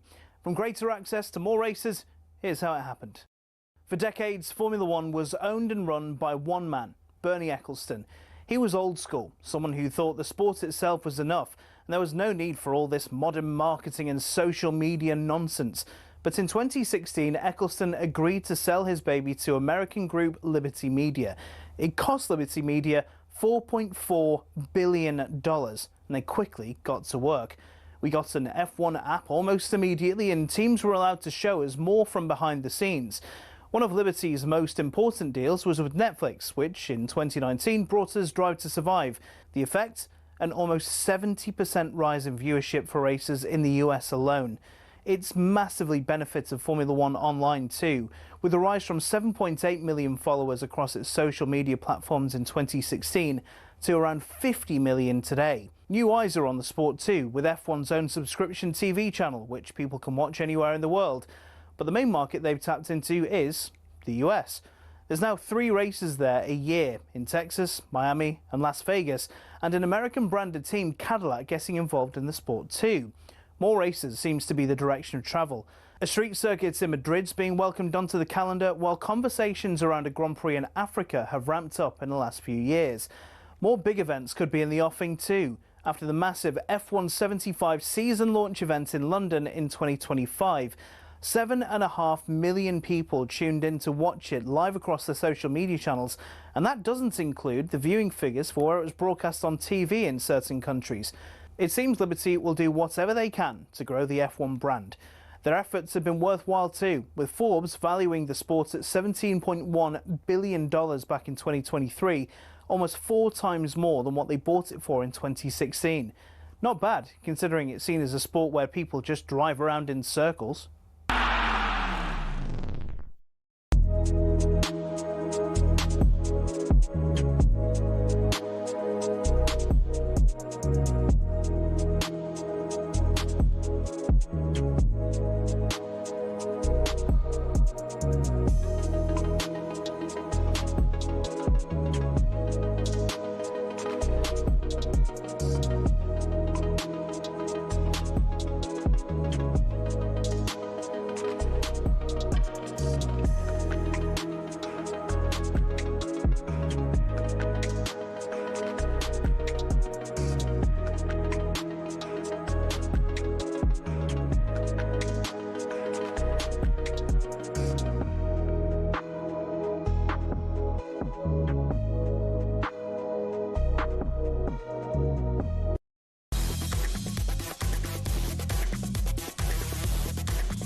Okay guys, here we go. This is talkSPORT Breakfast. Alan and Ally with you this morning, and our friends indeed at Arnold Clark. Get the UK's best used car deals, and they of course are guaranteed. Now, it was another bumper night of Champions League action on talkSPORT last night.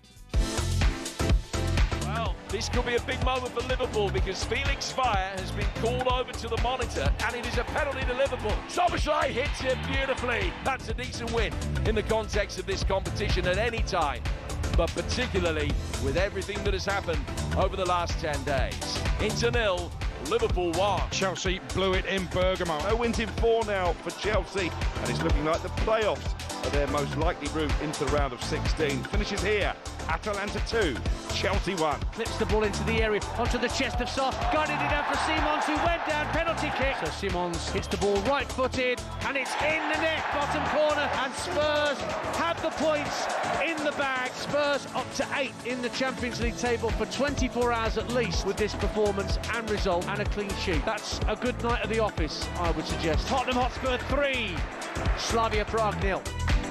Yeah, you heard there Liverpool edging past Inter Milan at the San Siro last night thanks to a penalty from Szoboszlai.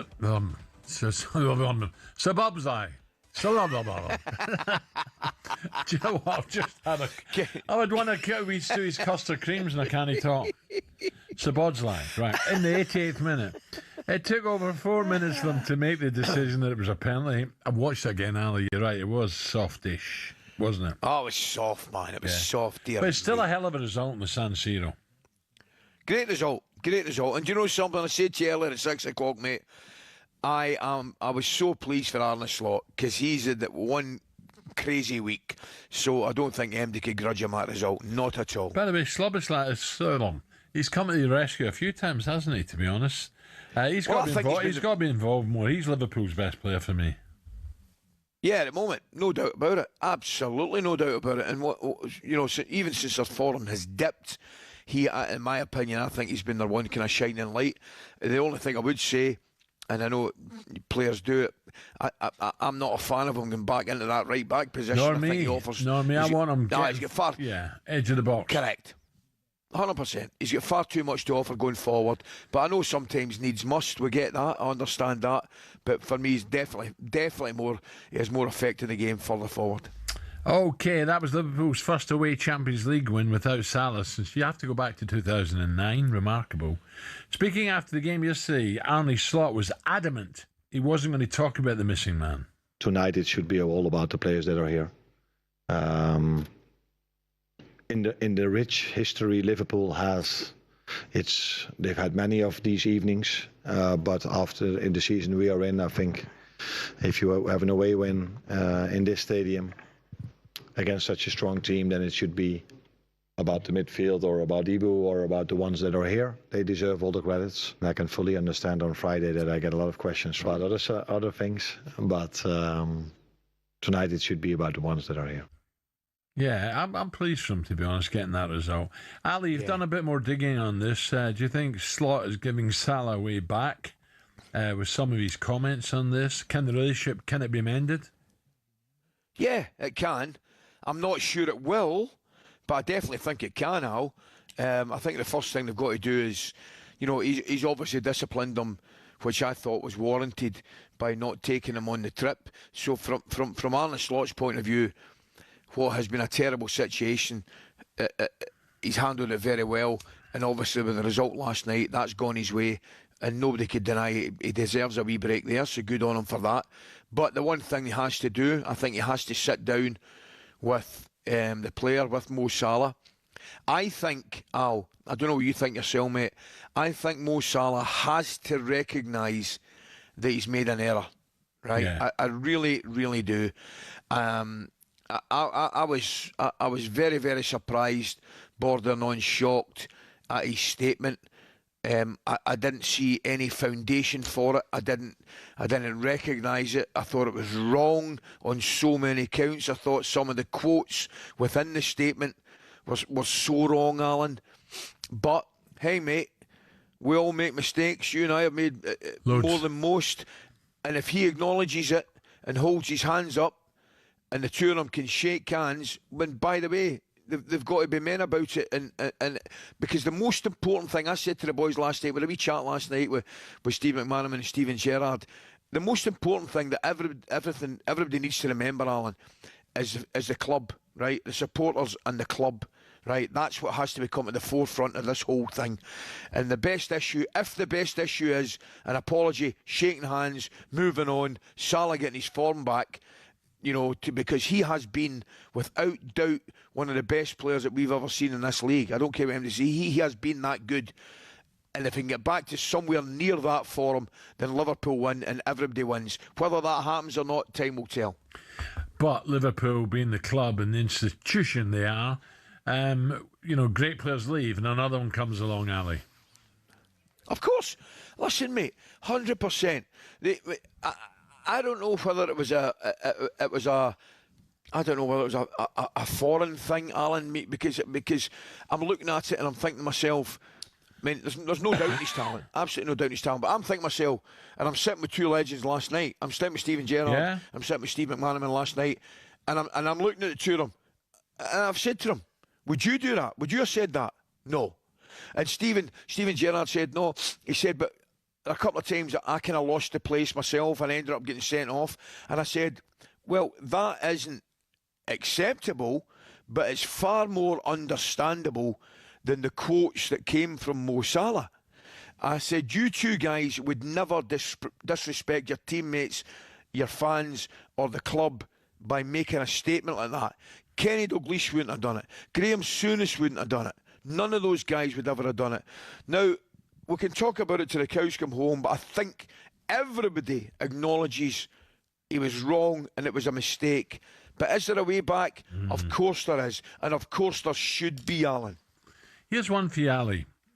Very briefly, and we're not going to hold you to this. In terms of great Liverpool players, you mentioned two ledges there.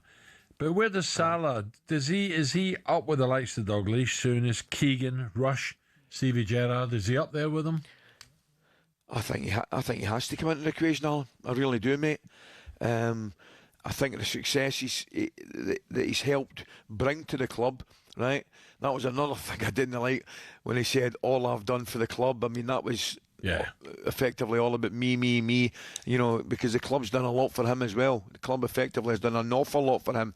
That said, you ask me a question, and I would say yes. I think he's been one of the best players I can remember in a long, long time in the league, Alan. I really do think he's that good, and I think he's showed that much quality. And as you correctly say, if you and I, because you know, everybody knows what you and I think about Kenny. Kenny's God for me. Kenny's one of the best I've ever seen. And yeah, without doubt. And if we're talking about him, even in the same breath as Kenny Dalglish, and I think he does come into the conversation as Liverpool great. Right, definitely. Here's one for you before we break. You can stick your tapas and pile up your, you know what. Look, with someone left here just to get us in the mood, Ali. Have a look at this.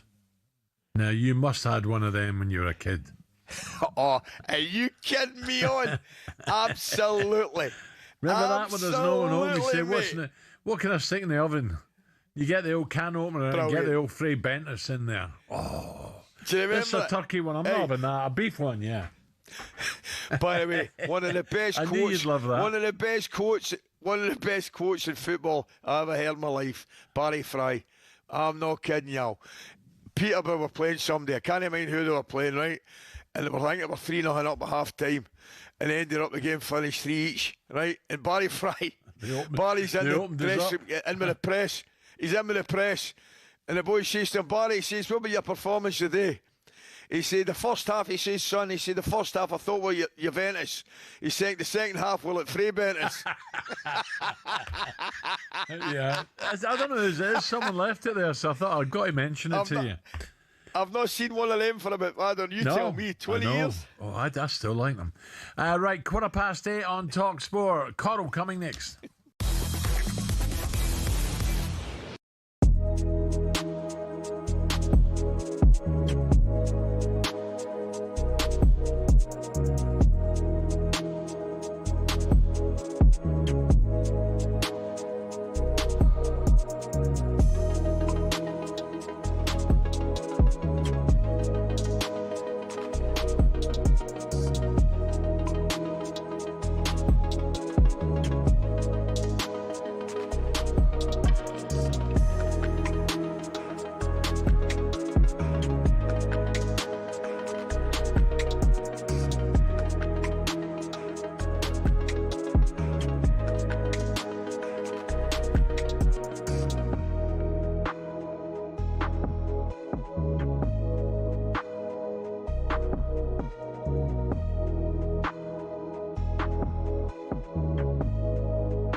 So, we are almost ready to go. Ian Danter here in the commentary box. But it is all about whether Dean Saunders can retain the talkSPORT World Championship.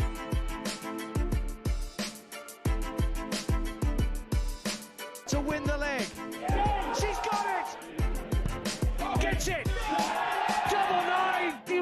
This is the handshake.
Diamonds are forever. They are all I need to please me. They can stimulate and tease me. They won't leave in the night. I've no fear that they might desert me. Diamonds are forever. Whoa, go back to 1971, Dame Shirley Bassey. Why we playing that? Oh, do you know what? I still watch them. I can't help myself, Ali. I'm flicking through the telly, sitting at home in front of the fire, and like, this is rubbish, that's rubbish. Right, Bond time. Boom. James Bond. Aye. Casino Royale, I love. Which one? Both of them. Daniel Craig. Aye, I thought that. I've got to say, I think he was fantastic. I think Daniel Craig was out of this world. I'm biased. Sean's my man. I need to tell you, Sean's my man. Absolutely, but I think Daniel was brilliant. Okay, he was different class, Daniel Craig. And that film, Casino Royale, he was brilliant. Yeah. I thought he was tremendous. What was thing with me? What would it's an impossible question. Impossible question, but I'm throwing it your way. Can you give me your top three? Bond. Bond. I want your top three Bond films, and I want your top three Bond theme tunes. That's difficult. Let's not mess about. Goldfinger was good. She done two, didn't she? Shirley? Aye, she did. Done two. There's a couple of them done two. Three. Oh, she done three. Moonraker. Did she? Brilliant. Do you know what I loved? Go on. I loved Duran Duran's. Was that A View to a Kill? Yes. I thought that was brilliant. That was do you know what in also Paris, Eiffel Tower. Oh, it was magnificent. And by the way, the one you mentioned, I think the fella passed away. And if I'm wrong, I apologise. Was it Chris Cornell sang "You Know My Name"? And that was for Casino Royale as well. By the way, was it? That was outstanding. And by the way, while we're at it, Adele's Skyfall. Come on, Skyfall was good. I didn't like bits of it. What a movie, man! When they go back to Scotland and, Glencoe. Oh, that's what it was, I think you and I was up at Glencoe. I think you and I are probably a little bit biased, but that was tremendous. Remember the whole house blew up at the end and all that? Oh, dear me, how good was that? Yeah, there's definitely something to it. But the reason why we're playing it, right, Liam Gallagher has confirmed the last few days Oasis will be writing and recording the next Bond theme, saying it's happening. Way. You wait till you hear it. It's the best Bond tune ever. There you go. Right, let's get enough of this. Let's get the latest odds with old Blofeld himself. Here comes Steve-O. The Coral Daily Download on talkSPORT with Coral. We're here to bring the cheer for the festive darts. 18+ gambleaware.org. Morning, Steve-O. Well, I suppose it could have been worse. I was expecting odd job. I was like, you know what? Hey, listen, Al, you know who's writing the next Bond film? Go on. Your mate Stephen Knight. He is not. Yeah. No. When we did the show from Birmingham recently, and Stephen came on, obviously heavily involved at Birmingham. He couldn't give anything away in terms of who the Bond's going to be, but yeah, he is writing the next Bond film. So you've got Stephen Knight writing it, Oasis doing the theme tune. I mean, this has to be a winner, doesn't it? Oh, that's fantastic. So and are you going to make a comeback, Steve? Are you going to make a comeback as Jaws? And the other thing that Stephen did confirm at the Birmingham thing, Al, that you were the inspiration for a House of Guinness that he wrote, of course. I heard that. Yes. I heard he said that, yeah. He said he went out, came in to see you on the show one day, went out, well, 6 months listen, of Guinness later, you've given him the idea. I'm not trying to put two and two together here, but he does like one of the lead actors in the House of Guinness. And he has been mentioned as a possible Bond frontman. You know who I'm talking about? Is that right? Yes. Are you ruling yourself out, Al? I think so. Yes, I think so. Steve has already mentioned Odd Job. Steve, what we got? Football tonight. Yes. Look, first of all, let's just quickly touch on. I think I speak too much. I think I speak too much for Odd Job. Let's just quick look back at last night. Great result for Liverpool. They put themselves right back in with a great chance of top 8 finish now. Get them through to the round after next, obviously. They're into 11-1. Just heard you talking there about Liverpool greats. There's a really good sort of documentary stroke film on Amazon about Kenny Dalglish. And if there's any doubt why he is King Kenny, Ali, it isn't just his ability. Yes. And you look back at the footage, and I grew up watching that era. Pitches like ploughed fields. And Kenny is still running rings around defenders, like the great players of that era did. But it wasn't just his ability. It's what he did for the city of Liverpool, for the football club, particularly after Hillsborough. That's why he will always be number one. And Mo Salah, brilliant footballer. But let's not... Steve, you're talking about greats here at Anfield.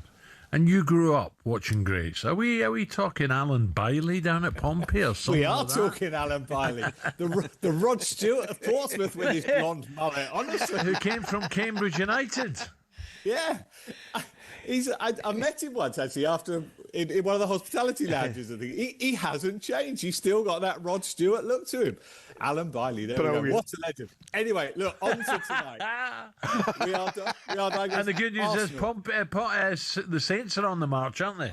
I was trying to avoid the fact that Portsmouth lost again last night and are just in danger of getting adrift down the bottom. Anyway, Arsenal need to bounce back from that defeat at Villa. They're 2-5 to win out in Belgium, 6-1 Bruges, 4-1 the draw. But Ali, he can afford to rest players, can't he? Look, they're going to qualify top 8, Arsenal. Much more jeopardy it feels in the other games. Newcastle go to Leverkusen, they're favourites. I'm not sure. 5-4 Newcastle, 2-1 Leverkusen. Newcastle's away record. I know they got a good result at Everton. 5-4 seems pretty short enough for me. And here's the fascinating one. Who would you make favourites in the game at the Bernabeu? Real Madrid or Manchester City? Probably City. I'm the same as Big Al. I was surprised. I would probably lean towards City, yeah. Yeah, and they are. 10-11, 5-4? No, they're odds against. They're odds against. Just a bit bigger than 5-4. 7-4 Real Madrid. The draw a shade under 3-1. Look, 2 in-form goal scorers. Kylian Mbappe, obviously, for Real Madrid. He's 3-1 to open the scoring. Haaland, same price to open for Manchester City. But, those two teams have served up some absolute thrillers in recent seasons. And I'd be disappointed if we didn't get another one tonight. So, Steve-O, Cheltenham and the King George coming up. I think of Cheltenham, I think of Jackdaws. John's been quiet. I think the horses had a bit of sickness, so hopefully they're coming out of that soon. We might see some runners. They had a winner at the weekend at Huntingdon, which is great. Yeah, they had a bit of a sort of a bug going through the yard, a bit like you get with humans, really. But yeah, they're back in action, which is great. The big race at Cheltenham this Saturday, and this is sort of so sad but so inspiring. The big race, the December Gold Cup, has been named in honour of John Hunt and his family. Of course, went through that awful tragedy 18 months or so ago, and the Cheltenham Racecourse is getting behind this fundraising, support the Hunt Family Fund. So we wish John and his family all the best on Saturday. It was shocking. Awful. You know, had a big charity raise, Steve-O. Was it last week, the week before, where James Doyle came along and Jamie Spencer came along, and we had some great guys there, and we raised a right load of money as well. It was brilliant. I tell you what, auction lot always goes well is lunch with Alan Brazil, Ali. Yeah. I remember at Doncaster one day, a fella played about 12 grand to have lunch with Al, and then I had to give him the bad news. You've also got to buy lunch as well. And what the wine bill was. Did again they change it to 28 grand? There's another 12 grand. There's another 12, Steve-O. Double that. But listen, you mentioned the King George. A big happy birthday to Nicky Henderson. He's 75 today, Nicky, and he's got a great chance of winning. He went to Science Horticultural College. Or even Agricultural College. Was it? And as Marcus Armitage did.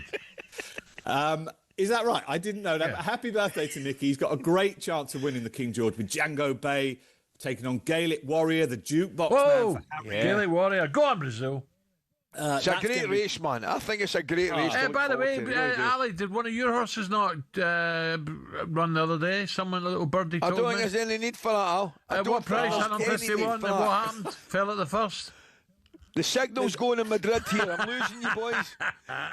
He was 100 to 1 outsider, Al, and he shipped his jockey off at the first. I mean, if ever a horse was well named, it's Coisty. Oh dear, he was normally jumping on, not off. Right, Steve-o, thank you. Martin Compton coming next. That was a look at the latest odds. All thanks to Carr 18 Plus gamblerworld.org. Coral Daily Download on talkSPORT with Coral. We're here to bring the cheer for the festive darts. 18 Plus gamblerwear.org.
When was the last time you saw someone score with a knuckleball free kick?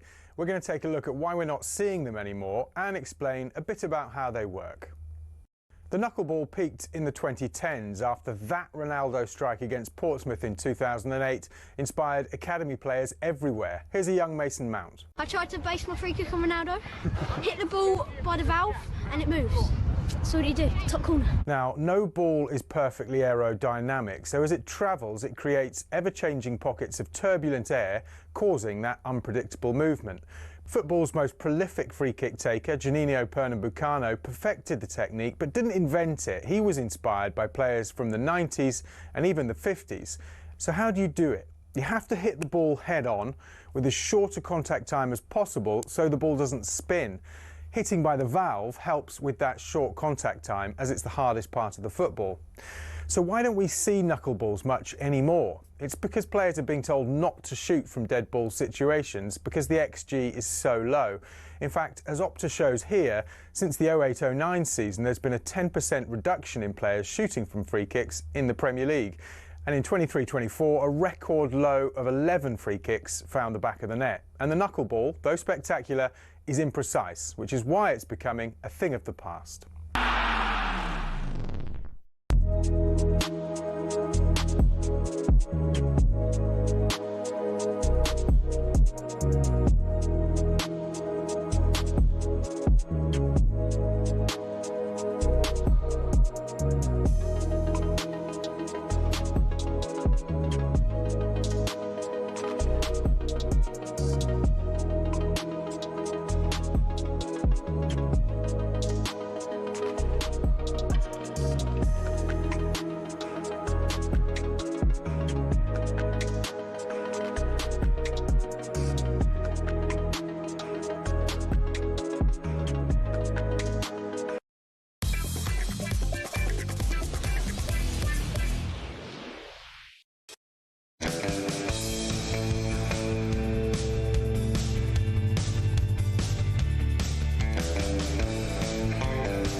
Okay, 25 minutes to 9 o'clock. talkSPORT Breakfast with me, Brazil Ally McCoist, and the Arnold Clark app. Everything for your car, all in one place. Download today. Now, a very, very special guest for you right here in the talkSPORT studio. TV Choice Award winner for Best Actor, star of one of the biggest British TV dramas of the last 10 years. A very good morning to Martin Compston. Martin, morning.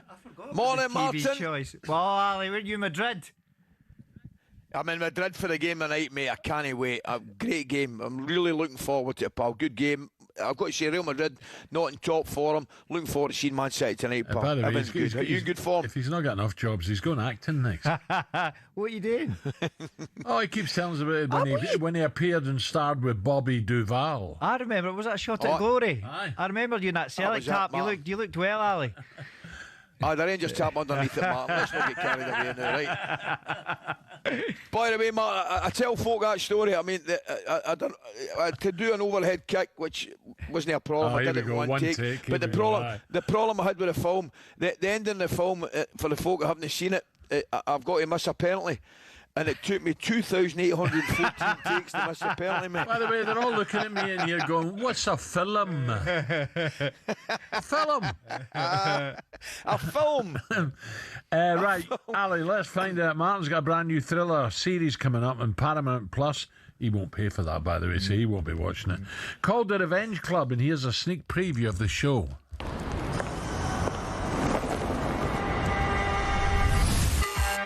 Welcome to Divorce Support Circle. We're here to figure out how to stop being angry and start moving on. My old man said that when women reach 40, you'll go mad. Cheers to that. So your best friend stole your husband. He took my dad, my job, and my home.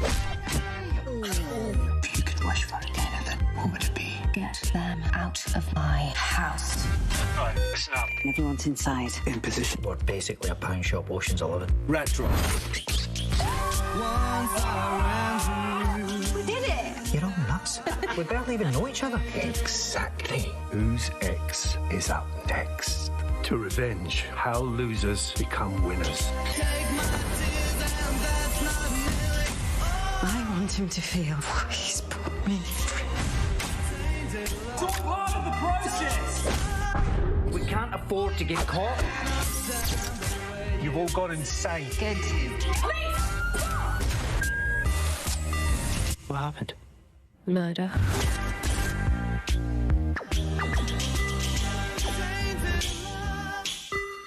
So, The Revenge Club coming soon, Paramount Plus. So is there a wee bit of comedy in there as well then? Aye, it's a wee bit out of my comfort zone, and that's one of the good things about it. I don't think you can quite pin it down. It's a bit of comedy, bit of drama, murder mystery. It's a bit of a genre jumper, but it's no, I was chuffed with it. It's like a really, really really nice bunch. Great. You see, there's a kind of stacked cast. Mira Sayal, Sharon Rooney, Dougie Henshaw, Sinead Amy. It's really. It's the first time I ever felt like It was from Shetland. Aye, Dougie. Shetland's not the same without him, by the way. I mean, Ashley's still great, but I'm chuffed with it. Like, it's turned out really well. Seems to be getting well received, so hopefully it does okay. Ali, you into dramas How does or that comedy? work, Martin? Oh, here we go. I was going to say, how does it work, Martin? I mean, see for the likes of that, do you get scripts sent through to you? You have a read at them and things like that, and you say, I fancy a bit of that, or I don't fancy that. How does it work, mate? I know that I was on another show. I've got a show coming out on ITV called Red Eye on New Year's Day, and so I was just finishing that, and that came through. It was actually really quick, but it's pretty much as simple as that, Ali. Like, I'm lucky at the moment. Like, I'm getting offers through for certain things in non-audition. It was literally just going to, what do you think of the scripts? What do you think of the cast? Do you fancy it? And I really did. And we filmed it in Dublin. You know, you always get a good pint of Guinness over there. So it was it was great crack. I really enjoyed it. Talk about that, Stephen Knight writing the new Bond film, and of course the Guinness story. The Guinness story. I really enjoyed it. Some people said, I loved it, mate. Anthony, because Anthony Boyle, the star, he's a good Celtic man. Is he? Aye. We went to. I think he's coming. I think meeting him for the cup final at the weekend. Is that right? Aye. Brilliant. You don't know about the cup final, do you, Ali? I've got my Simon strip on the new. By the way, over here in Madrid. I want to take you back, man. I want to take you back for me. I'm really interested, pal. I want to go back to I want to go back to Ken Loach, Sweet 16. How did that come about? I mean, obviously, your first break, Cannes Film Festival, different class. Tell me how it started, mate. I owe a lot of this career to a guy called Joe Harkins. It was I don't know if you remember, there was one of my close friends was a boy called Gary Harkins, played with Kilmarnock in Dundee. Yes, know him well, so absolutely. Gary's was one of my best pals at school, and we come up through it together. But Joe was our school football team teacher, and he said, "Look, I think you're." I mean, I think you know yourself. I don't think I was like a mean wee boy or something, but I was always a bit cocky and stuff. And he just said, look, we've got this open audition coming through to our school. And he says that they've been telling me the boy they're kind of looking for. And he says, I think it's you. And I was like, look, it sounds like fun, no, but see, it was not something you did from our kind of area, you know what I mean? And he said, look, I'll make sure some of the boys for the school team go. And then went along, really enjoyed it, and then got a call back. And me and my other wee pal Mick, he got a call back as well, but he bottled it for round 2. And then went, and it just kind of took off from there. But I just really lucky. Like, I owe Joe a lot. And you get very lucky in these times where you got people who have a wee bit of belief in you for different things. And I mean, you can have all the talent in the world, but you need people to take a chance on you. What was the surname? Harkins. Brilliant, but Harkins, aye. Yeah, I might be wrong. By the way, he but could play. I'm telling you right now, Gary Harkins could play. I'm telling you right now. I might be. There's something just twigging my memory here. You wouldn't know about this, but remember the Beechwood in the Celtic end of Hampden?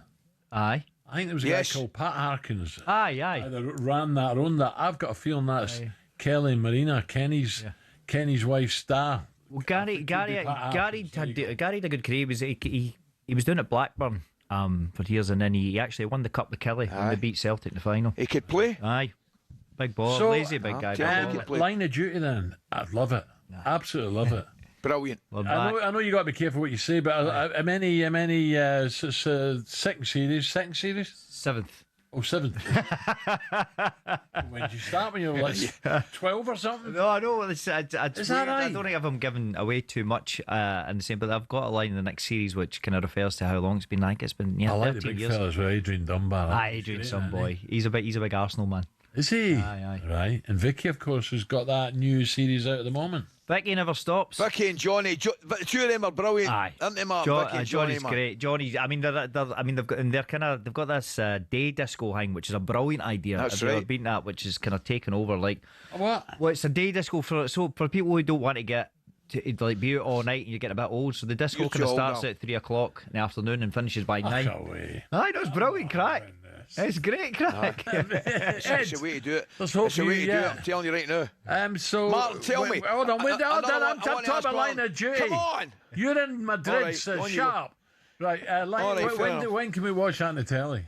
Oh, we're not even started yet. It won't be up for. It'll be a long time yet. Do you know where it's filmed? Have they told you yet? When? Where? Oh, we always film it in Belfast. All right. I think we did the first season in Birmingham, but we've done the last 5 in Belfast. Which is great. Belfast's a great town. Good eating, good restaurants, good pubs. Brilliant. And the people are all sound. Right, what you?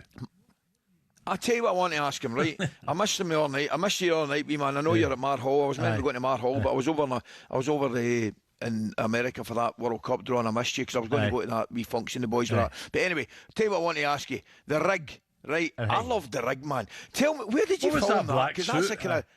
Oh, we all filmed all that in Edinburgh, Ali. It was all on a soundstage. Is that right? Aye, everything. I mean, it was a great job for it. I mean, I don't know. I see, you get older, like we're kind of West Coast boys, and you always think of Glasgow's the best city. But I think as you get older, you appreciate Edinburgh a bit more. I mean, it's beautiful place, and so filming there for 4 months a year, it was great, and the scale of that thing. Yeah, and I was really chuffed with how it turned out. But they put some serious money behind it, and it was great to build like a whole sort of oil rig set within like a studio down in Leith. Oh, Leith, yeah. High B's. Aye, High B's. Well, I'm not going to mention Hearts, and I've got to mention Hearts. We're going to talk about that in a wee moment. Right, coming up, coming up 9:15 on talkSPORT, Martin staying with us. Superstar Breakfast preview on talkSPORT with Benchmarks Kitchens and Joinery. Get trade prices on kitchens to suit all styles and budgets at Benchmarks.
So we are almost ready to go. Ian Danter here in the commentary box. It is all about whether Dean Saunders can retain the talkSPORT World Championship.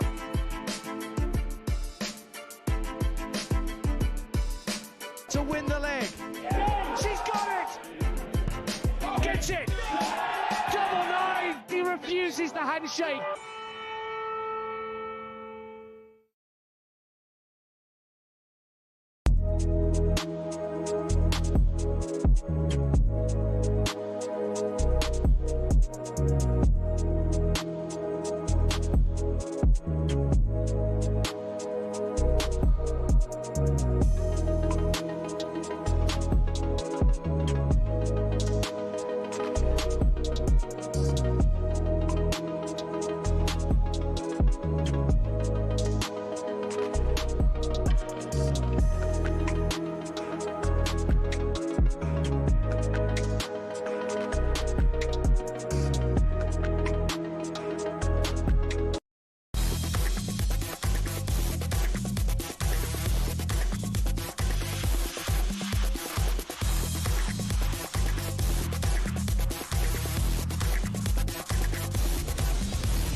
12 minutes to 9 o'clock. talkSPORT breakfast. Alan Brazil in London. Alan McCoist, where is he? Bahamas, Bermuda, noise in Madrid.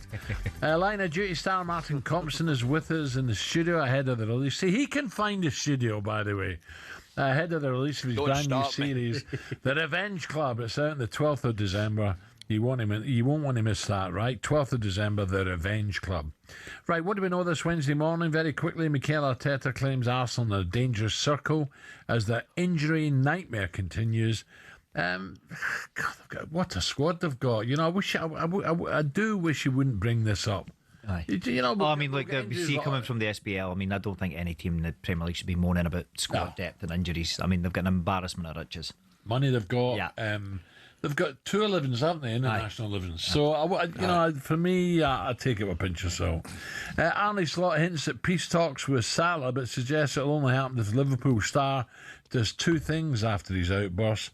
It's difficult, isn't it? You know, no player's bigger than the club. It's like Celtic. Celtic lose great players like King Kenny. Charlie Nicholas left, and they get a bit of stick when they come back, but I don't see the point, me. I don't see the point again. I'm still they've been great players. No, again, I mean that whole team. I mean, what a side they've got on paper. So if you're not playing well, you're getting left out. I don't think anybody should be. And you know, we won't forget how good he was, Ali. You know, he's been what you mentioned earlier, Ali. Some of the goals he scored, some of the times he got Liverpool out of jail. You know, fantastic. Well, do you know some boys? It's interesting. I'd like to hear what Martin thinks. I don't think there's no way we're questioning his ability or his talent or what he's done for Liverpool, because he has been absolutely fantastic. But I just think, Martin, I don't know what you think yourself, mate. I just think some of his quotes and some of the things he said in the statement was a little bit out of order. I really do. I mean, the thing about the club throwing him under the bus and all that kind of nonsense, I just think he was a little bit out of order. What did you think? I think all that stuff should just be kept behind closed doors. I really don't. But also, I think you feel from, because when you say, like, we'll remember what he did, what he was doing wasn't that long ago. You know, he was phenomenal just a couple of months ago. So he's just having a dip, but the whole team's having a dip. But I think, you'd never know what it's like to be that level of player in that dressing room. But I don't know what I'd feel like as another player. Kind of reading that, saying that when he's kind of thing, to just keep it behind closed doors. Yeah. Scotland, will you get a chance? You live part of your life in Vegas all the time. I hope will you so. Get a chance up that East Coast? I'll be doing line of duty at the time. So, but I already said to Jed, you either need to find me time or kill me off, because I'm going to one. Kill me off. I've been waiting for this. Like the last one we were there. I mean, Ali, you remember it as well. Like I was 14 the last time we were at World Cup, and I remember thinking, saying to my pals, like, we're 18 the next one, like, we're going. You know, now I'm in my 40s. So I'm not missing it. Like, I'm definitely getting to something. But again, it's only Scotland. You can wait 27 years and pull out two of the same teams. I'm worried about the way you say kill me off. I'm thinking right away, Haiti come into my mind. But, I mean, I'll tell you what, though, boys. I'm going to say to you, man, 2 brilliant venues for us as well, man. I mean, 2 games in Boston and 1 in Miami. Fantastic. Can you imagine, like, Brazil, Miami, the Celts, the Sambas, everything going on. I mean, that'll be the atmosphere. I just hope. Look, it's a tough draw, but I think we've got lucky the way it's come out. And look, Haiti will be no mugs, but if you want to have any chance of advancing, you need to win that. So I think the way the games have came out are pretty good. So if we can get 3 points on the board against Haiti, then you're thinking that might be enough. But then you're going, right, we just need 1 more point to get through. And because you got to look at goal. I think goal difference is still count, Ali, because we thought that in '82, and we beat New Zealand 5-2. But the 2 goals we lost was always could be come back to haunt us. But it happened to us as well. We used Ali done it in '96 when we got 4 points. It was the same thing, absolutely the same thing. But you're right. I think because there's a good few teams now, boys, that can qualify in 3rd place. I mean, if you can win your opening game, I know it's a big if for us, but see if we can win our opening game, what a start it would be. I know, but we always find new and inventive ways of misery. So, we do. Well, I mean, look, that night, I do want to go pessimistic after, because that night, I don't think that night at Hampden will ever be topped. Like, I missed the 4th goal because, like, I was watching and I felt sick. I was like, just blow the whistle, and you thought they're going to score, and then I walked out my head, my horns, and then the next thing you're like, what happened? And it's just that was just fairy tale stuff. No, absolutely. It was right, amazing. can we do a quick fire? We got time for a quick fire? Right, here we go. By the way, can you remember your best Celtic match? The one you'll never forget? Barcelona 2-1, Tony Watt. Me and my brother behind the goal, and it was just because I remember. Wasn't his European debut? Yeah, was it? But it was because we'd scored, and it was that great Neil Lennon quote, wasn't it? When I think we went 2-0 up, but it was true when I think we went 2-0 up with like 2 minutes to go, and he went, "We might get a draw here." And that was really how you were thinking. And then Messi inevitably gets that goal. But it was just that moment when, I can't remember, it was Xavi slipped and Tony Watt went through and he went, he can't. And then it was bedlam. And I think what was so good about it is it meant something. That got us through. It wasn't like, you won a game and we were already out or something. That got us to the next round. Right, here we go. 8:54, Martin. Right, a bit of music, Ed. Quick fire time. So, Martin, who would be your best player in the Celtic squad right now? Callum McGregor. McGregor. Best co-star to go for a pint with? Vicky McClure. All right, lovely. Oh, she'll have a drink, will she? Yeah, oh yeah. She likes it. Yeah. Do you think there should be a Line of Duty film? Is that maybe? No, we've actually been talking about it. Wouldn't. I don't think it'd work because you need the build up to what's happening. Yeah. Toughest scene you've ever filmed? I do like a good fight scenes. I mean, they're double edged because they're great fun, but you get a bit of a doing now and again. Do you? Yeah, but they're great fun. Oh, so there's actual contact. Oh, aye. If you weren't an actor or footballer, what would you be doing? You know what? I was kind of on my way to be an accountant. So yeah. But yeah, actor or footballer, but accountant was something I was doing at school. VAR, keep it or scrap it? Scrap it. Correct. Favourite Line of Duty quote, his or someone else's? Now we're sucking diesel. Brilliant. And one player, current or former, who you wish played for Celtic? Henrik Who's Larsson. out there? Who? Henrik Larsson again. Henrik again. Well, there you go. I mentioned Kenny. I mentioned Charlie. Larsson was magnificent, wasn't he? I was just, because I'd hear about the old teams and obviously hear about the Jockstein teams and Kenny and all that, but I'd missed all them. So it was the first time I think we had a truly world class player in our team. And watching him looking at it was incredible. Ali, I've never asked you that. Who would be your all-time favourite Rangers player? John Gregg? Old Soldier Blue? Greggy would take a bit of beating.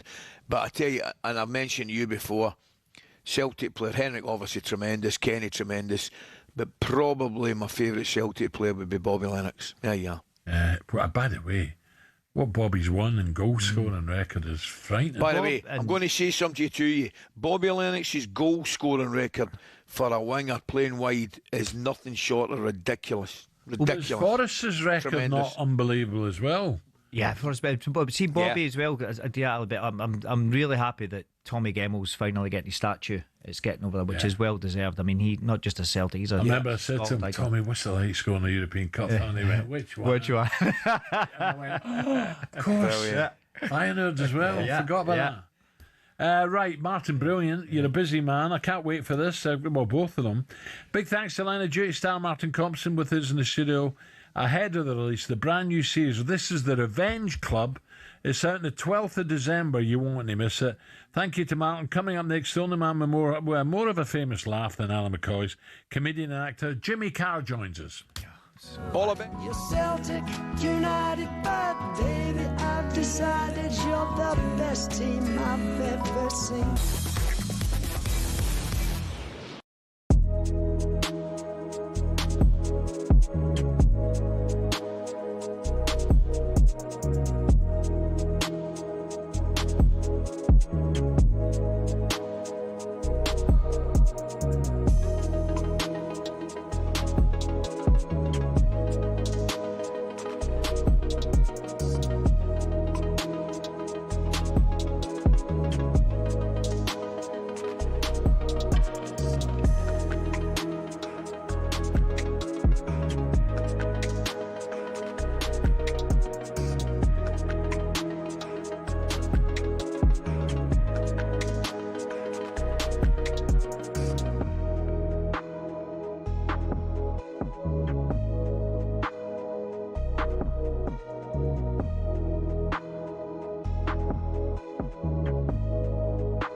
Tyson Fury, Floyd Mayweather, Canelo Alvarez.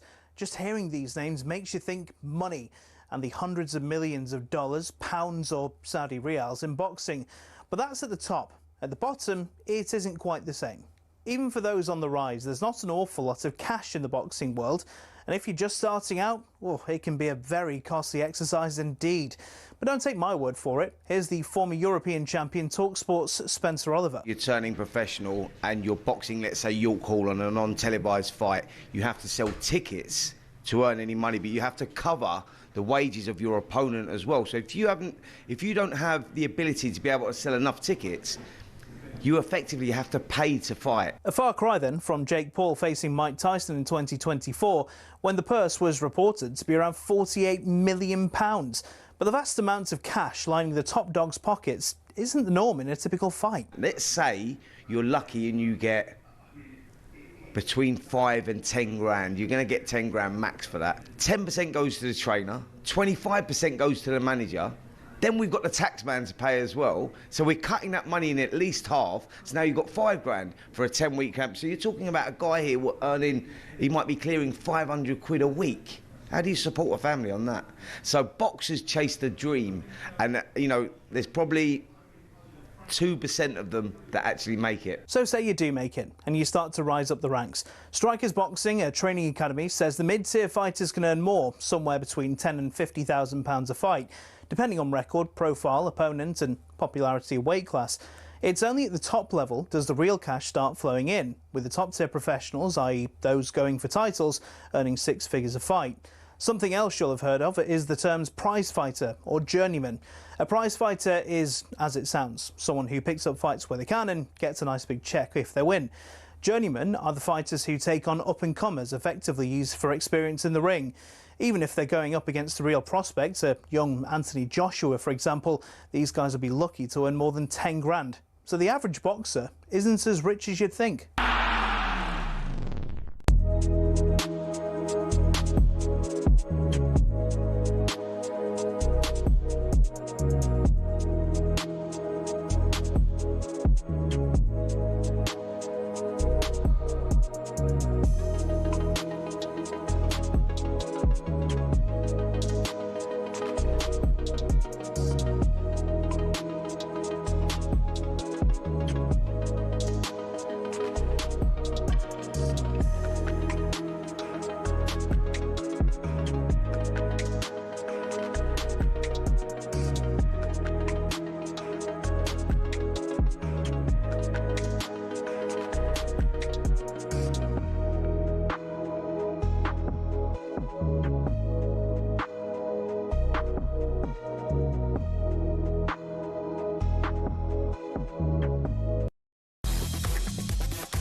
This is talkSPORT Breakfast with Arnold Clark. Get the UK's best used car deals guaranteed. Still to come. Going to speak live to the former England, West Ham and Chelsea keeper Rob Green. Could the Hammers fall through the dreaded trapdoor this season? Ali will be removing himself from the fence, telling us who he thinks is England's better choice at number 10. Is it Phil Foden or is it Jude? They face each other in the Champions League live on talkSPORT tonight. Ali will be there. And we'll be bringing you more on that huge win for Liverpool last night. Arne Slot, as you can imagine, was delighted. And and we know how difficult that would be over here because they've been so strong in this stadium, in the league, but definitely also in the Champions League. So it's a great result, like it was against Real Madrid, I think. And it's not funny, but it's the weird thing that we've had a few special results this season. So beating Arsenal, beating Real Madrid, beating Newcastle away, beating Aston Villa where they won 10 in a row and only lost against us.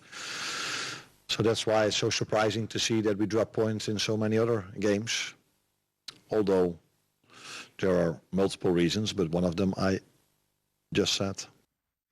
Ali, this is an interesting one. I'm just reading it, and it says, this is from me to you. Do you think Liverpool fans underappreciate just how difficult the job has been from this season and his second season?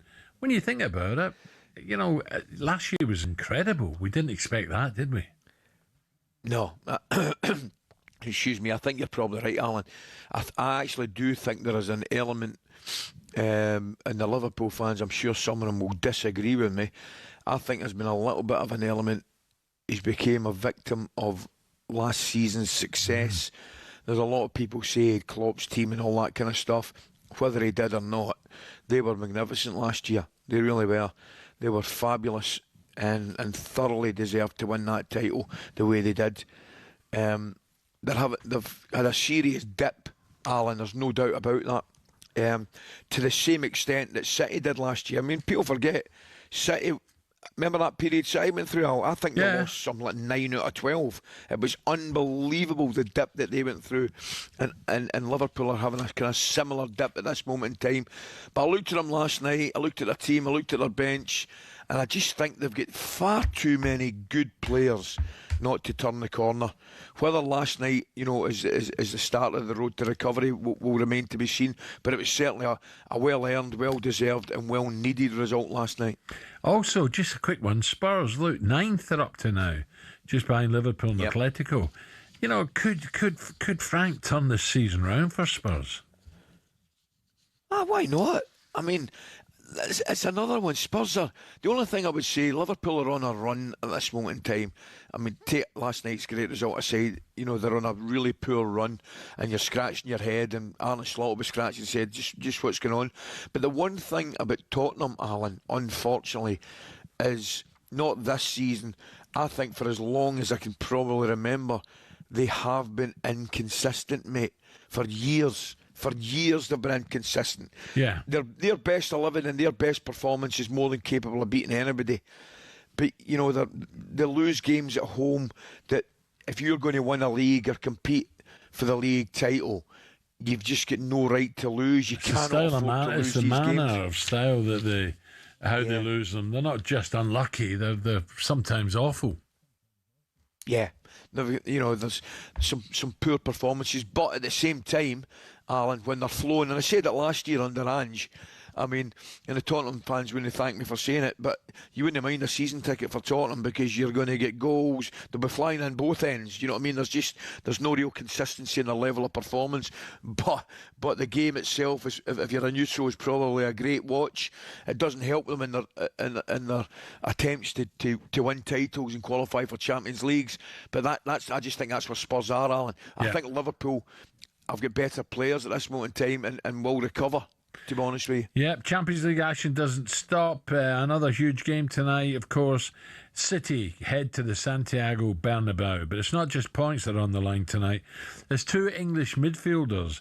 We'll also be looking to impress Thomas Tuchel, who impressed Alan McCoist, by the way. He said he's lovely, and earn the place in the World Cup starting 11 next summer. Sets himself and bends it into the top corner. Another magnificent goal from Phil Foden. He's flinging it past Edison. Bellingham. Oh my God. 3-2 Real Madrid. Big names, big personalities, big talents. I don't think you can play Bellingham and Foden really in the same team because they both occupy each other's space. So you have to make a decision. If we keep the structure, they cannot play. They can, but not in the structure and not for the balance. There's a lot of concurrence, especially in the number 10 position. Kane playing across the 6-yard box, and it's in for 2 from Phil Foden. At his very best, he is certainly worthy of not only a squad place, but even possibly in the best England 11. Unbelievable! A Jude Bellingham overhead kick. Part of what he is as a footballer is a strong personality. We ain't winning the World Cup unless he's playing, in my opinion. Yeah, that's right. Phil Foden, Jude Bellingham will be battling out tonight in the 15th meeting between Madrid and Manchester City in the Champions League. I was going to ask you, Ali, who is more of a point to prove tonight, but I would suggest both have. Both want to, I want to be better than him. Jude will be thinking, I'll show him who's the boss. This is our home, the Bernabeu. Yeah, I mean, they're both, solid professionals that want to do the best they can, but there's no harm at all in healthy competition. And they will have that, as will other guys, whether it's Jack Grealish, Anthony Gordon, all these kind of guys. They are competing with each other and competing against each other. Ali, you mentioned earlier, this is an interesting one, right? We're talking about Foden and Bellingham here, these two. You mentioned Anderson early, and no one would argue about Anderson being left out, but do you think guys like Foden and Bellingham are saying, well, hold on a minute, I play for Man City, I play for Real Madrid, how does he get in front of us? The reason he's in front of him because he's been playing ever so well. Simple. And I've got him down as a completely different player to the two players that we've mentioned there. I'll take it a step further. I think Elliot Anderson at this moment in time probably starts before the two players you've mentioned. I think he's that important in England right now. I think him and Rice, and I might be wrong, I just look at Thomas Tuchel and I look at his team. I think Anderson and Rice, if there was a cup final tomorrow... Holding tight players in there. Well, we know Rice is first in the team sheet, surely. And I'm not, by the way, I'm not going to go Anderson, but do you need two players like that? Well, I think playing Anderson allows Rice to get forward. I do. I really, really do. I think Anderson, the way he plays that game, and I think he's been absolutely terrific for Forest, and I think he's come into that England side like he should. He's sussed up the situation, and he's thought, look, if I'm going to be here, I'm going to be here to stay, I'm going to have to perform, I'm going to have to catch a manager's eye. That's what he's done when he's been into that squad, and I think he's done it super efficiently. And I know, to the extent, like I said to you before, I think he starts. If England have got a must-win game tomorrow, I think Elliot Anderson starts. And one of the reasons he starts, the obvious reason he starts, is because he deserves his place, and he's been fantastic. But another thing, and you mentioned it, I think he allows Declan Rice to get forward as well. I really do. So from a Bellingham point, if he plays that 4-2-3-1, yeah, from a Bellingham point of view, then does he need to speak to Tuchel and say, I want a chance. I want to get the ball off the back four. I'm a playmaker. Let me play back there. Or is he only chance of getting in the side if he plays towards Harry Kane more? I think so. Listen to Thomas Tuchel. You heard him there. He's more or less said the formation, the shape that he played, the two of them would struggle getting into the same team. And I get that. And I understand that totally. If he changes his shape and he goes 4-3-3, you definitely could play Bellingham in a 3. There's no doubt about that. But if he goes with a 4-2-3-1, which it looks as though he might, if he's got Rice and Anderson sitting there, I think that number 10 position, I think Phil Foden is a little bit like Eberechi Eze, by the way, in the respect that he can play in a wide position, no problem at all, but I don't think it's his best position. I think he's better inside, whether it's in a 10 or whether he plays 2 10s or whatever it may be. But I definitely think he could do it no bother at all, but I think his talents, as is Eze's, I think their talents are wasted, stuck out in a wing. Now, the way that you listen to Thomas Tuchel there, I think it's maybe at this moment in time, looking at it, if he plays a 4-2-3-1, it's a toss of the coin between Foden and Bellingham. So it's a great dilemma to have from an England manager's point of view. I wish we had that choice, eh? But I'm not going to go to our players at Scotland, but what a choice he's got, Tuchel. It's frightening, that squad. Middle to front, Alan, England have got unbelievable quality. They really, really have. I still think their Achilles heel could prove to be defence. I really do. But that said, their middle to front is ridiculous, and it's a fantastic problem for Thomas Tuchel to have, I think. Yeah. Good, okay, right, coming up 9:15 on talkSPORT this Wednesday morning. Hopefully we'll have Jimmy Carr coming up in just a tick on the Sports Breakfast.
So, we are almost ready to go. Ian Danter here in the commentary box. It is all about whether Dean Saunders can retain the talkSPORT World Championship.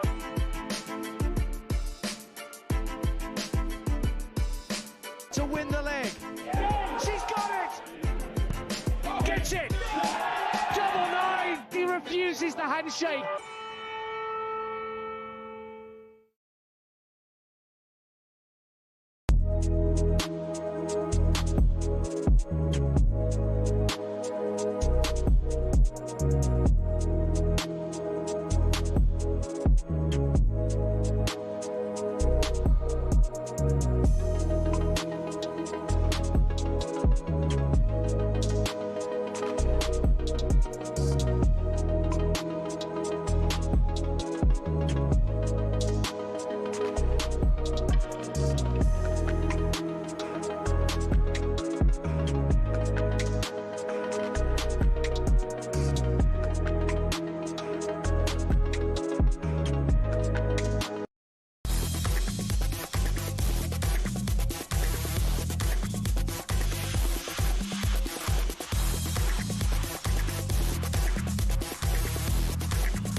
Minutes past 9 o'clock. Welcome back to the Sports Breakfast on talkSPORT. From a superstar actor to a superstar comedian. Alistair, are you with us? I'm with you all the way. I'll carry on, my son. We have Jimmy Carr in the studio. Brilliant. Jimmy, very good morning. Morning, Jimmy. How are you? I'm great, but there's very little sport in my new film, so I feel like we're really going to have to... The first half is great. There's a short interval. You don't even call it an interval in sport, do you? You call it half time, yeah. That's it. That's how much I know about sport. I once did that. I went to see Chelsea once, and I nudged someone and went, "When's the interval?" They went, "Half time." You're the worst. So, Ali, he was up in Glasgow not long ago, he was telling me. I was in Glasgow Thursday last week. I played the Hydro, and it was unbelievable. Yes. The only thing that was sporting about it was I learnt this trick from a friend of mine. There's a friend of mine called Dave Chappelle. He's a great comic, and whenever we're in the same city together, we'll tend to do a gig together. I'll open for him. And he did this gig in Melbourne, and he played it in the round. So I'm playing these big arenas at the moment, and if you play it end on, the people at the back are a long way away. So what I do is I set up a boxing ring in the middle, and I put screens above, and then I play the boxing ring. And the most fun thing in the world is the walking out into the boxing ring. And you get like the hairs on the back of your neck, and you kind of feel like, sure hope I'm funny. How many people were in there? Maybe 10,000. Oh. But 10,000 Glaswegians sounds like 20,000 anyone else. It was crazy. Jimmy, and I encourage a Jimmy, heckle, which they don't need encouraging in Glasgow. Well, by the way, that was fun enough. You set me up beautifully there. I have to. There's another footballing term. Yes, I crossed it in. There you go.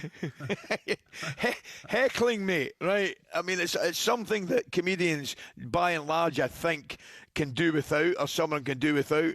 But dare I say it, when I watch you, mate, I wouldn't say you actively encourage it. I do actively encourage it.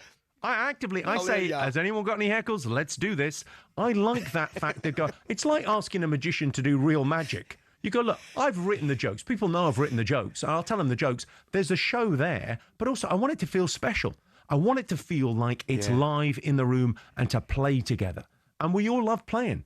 People, that's the one thing in life that unifies everyone. No matter what you're into, whatever you're passionate about, it's play. Whether it's sports or theatre or music or comedy, people love watching other people play and they love joining in. Yeah. And I think letting the audience join in is the secret sauce on my shows. When did you want to be... I'm funny. When do you think I can make a living out of this? I want to be a comedian. I was like mid-20s and I just kind of sacked off the regular life. I wanted a less ordinary life, and I saw this little glimmer in comedy. And I didn't leave to play arenas in Glasgow. I left. It's just yo-ho-ho, a pirate's life for me. And I was doing little gigs above a pub, and I just went, this is really fun. Yeah. And it was that thing of, it was just, if you do what you love, then it doesn't feel like you're working. It just feels like fun, and I do absolutely love it. So comedy clubs for novices and youngsters coming through, brilliant. Yes, there's a real kind of there's a good kind of pathway there. You know, you play these little clubs, and you then end up playing bigger clubs and eventually big rooms. But it feels like you can do it. There's a great little circuit. It's very supportive.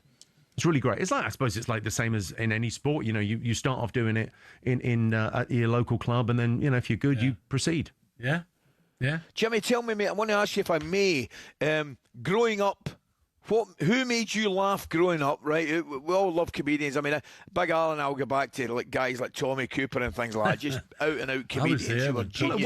It would have been absolutely fantastic. The biggest comedian in the UK, and probably the most influential, was Billy Connolly, because he was the one doing it, and there was no one else. Like, he was around, and then there were some mainstream guys, whatever. Ben Elton came through. He was really funny. Vic and Bob came through. But it wasn't the industry that it is today. My industry's pretty new. Really, it's been the last 25 years. I've ridden this wave of comedy. It didn't used to be that comedy was a night out you could have. It was like people went, we'll go to the movies, we'll go to the pub, we'll go and see something in the theatre, we'll go and see the game. But actually, comedy as an option now, there's big comedians playing every night of the week. I don't think Les Dawson would go down too well now. It would with some people. Oh, Les Dawson was masterful. Absolutely masterful. And Bob Monkhouse as well. When he wasn't on telly, he was doing a theatre show or something. But those guys, you didn't really get to see them work live. You saw the TV work. TV's gravy, right? TV, someone else is in charge of your career. And I think that thing of like, you need to be in control of your life. And the thing about being a live stand-up comic is you're in charge. You're not dependent on the manager and whether he plays you or not. You're in charge. And I think that thing about being in charge is very important. Did the Aussies get you over there? The Aussies? Yeah. Oh my God, I'm going in next year, next spring. I go to New Zealand and Australia. I do well out there. They like it. They like it. Great sense of humor. Right, let's hear a bit of this. I've got to be careful. I've got to be careful here. Fakamal. I don't think you can say that on the radio. I genuinely don't think you can say it on the radio. It's not until you said it. I don't even think you've got an accent. Don't worry about him. That's not an accent. Fakamal. What? It's called Fackham Hall. I said that. You did not say that. You said something else. There's a new film, and I would go back and change the title. I've become aware in the last 20 seconds it sounds very rude if a Glaswegian says it. What's that about? But everything sounds rude. I mean, you use the F-bomb as a comma, not a full stop. God love you. Fakamal. So it's basically what we've done is a bit of movie maths. I wrote this film with my younger brother and great guys called the Dawson Brothers, and it's basically we did movie maths. We went, right, Downton Abbey is due a kicking, frankly, and we love the Airplane movies. So we did basically Airplane meets Downton Abbey. And it's, if you watch the trailer, there's 30 jokes in the trailer. And I was always really annoyed by movies that would put all the good jokes in the trailer. So there's 30 jokes in the trailer. There's 297 in the film. I've seen it a few times, so I counted them. Wow. Sat and counted. 297. So it's funny. It's like a really fun movie. And Damien Lewis in there. Damien sat where you sat not so long ago. Damien Lewis is in there. I tell you what, that boy's got range. He's got real range. He does the comedy very, very well. He does a proper Leslie Nielsen. Musician as well. The thing about comedy, in this kind of movie, when it's a spoof like this, you have to play it absolutely straight. Absolutely straight. And great. Ben Ratcliffe's in it. Like, great little actors, like, properly playing it straight, playing it. But Tom Felton does a great turn. It's wonderful. It's wonderful. And Jimmy, tell me, mate, Airplane. I've got to say to you, mate, Airplane, absolutely Leslie Nielsen. A classic. Leslie Nielsen. My favourite comedy movies, they're all movies you've got to be able to watch multiple times and get different things from it every time. Watching it once is enough. I mean, I want people to go and see it in the cinema because I think you laugh so much more in the cinema. It's like the difference between watching a game on TV and watching it. If you're in the ground, it's electric. If you're in the cinema with other people, you laugh so much more.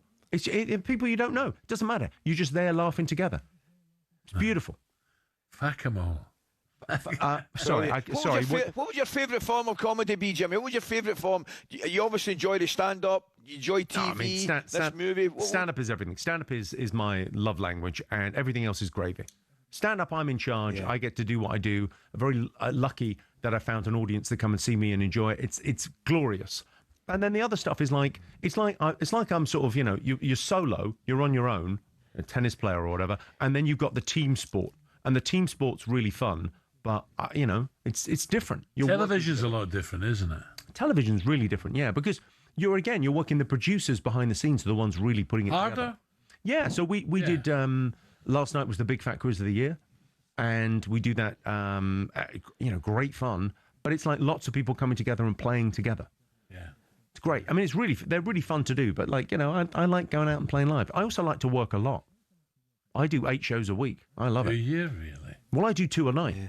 I do 2 a night. Amazing. I do 1 at 7, 1 at 9:30. 1 for me, 1 for HMRC. Thank you, Rachel, as well. In London, where's your favourite venue, London? I would say that the London Palladium is very hard to beat, but I'm doing the big rooms this time. So running up to Christmas, I'm doing Wembley Arena and the O2, which again, there'll be big kind of events. And that thing of I'll be playing it in the round so no one's got a bad seat. No one's more than a Hammersmith Apollo away from you, and people can still join in. Because I want to be able to hear, if there's a fight at the back of the room, I want to be able to know what's going on. I don't want to I don't want to feel like I'm in a bar. Someone heckles you, lovely, bring it on. Yeah, and wonderful. Yeah. Why not? Yeah. I haven't got a monopoly on a sense of humour. Has your comedy changed over the years because of circumstances? Because perhaps 1 or 2 people are getting a little bit precious nowadays? No, I think you can listen. There's no solutions, only compromises. You can say anything you want. There's total freedom of speech, but there's never been freedom of consequence. So sometimes I tell a joke and some people don't like it and they get upset and you get cancelled. But really, what is being cancelled these days? Being cancelled it's a good thing. It's a filter. It's a filter on your audience. Some people fall away. It's a filter on your friends. Sometimes people are not nice about it. And actually, that's good. That's good. You get like a more purified version of your fan base that can take it.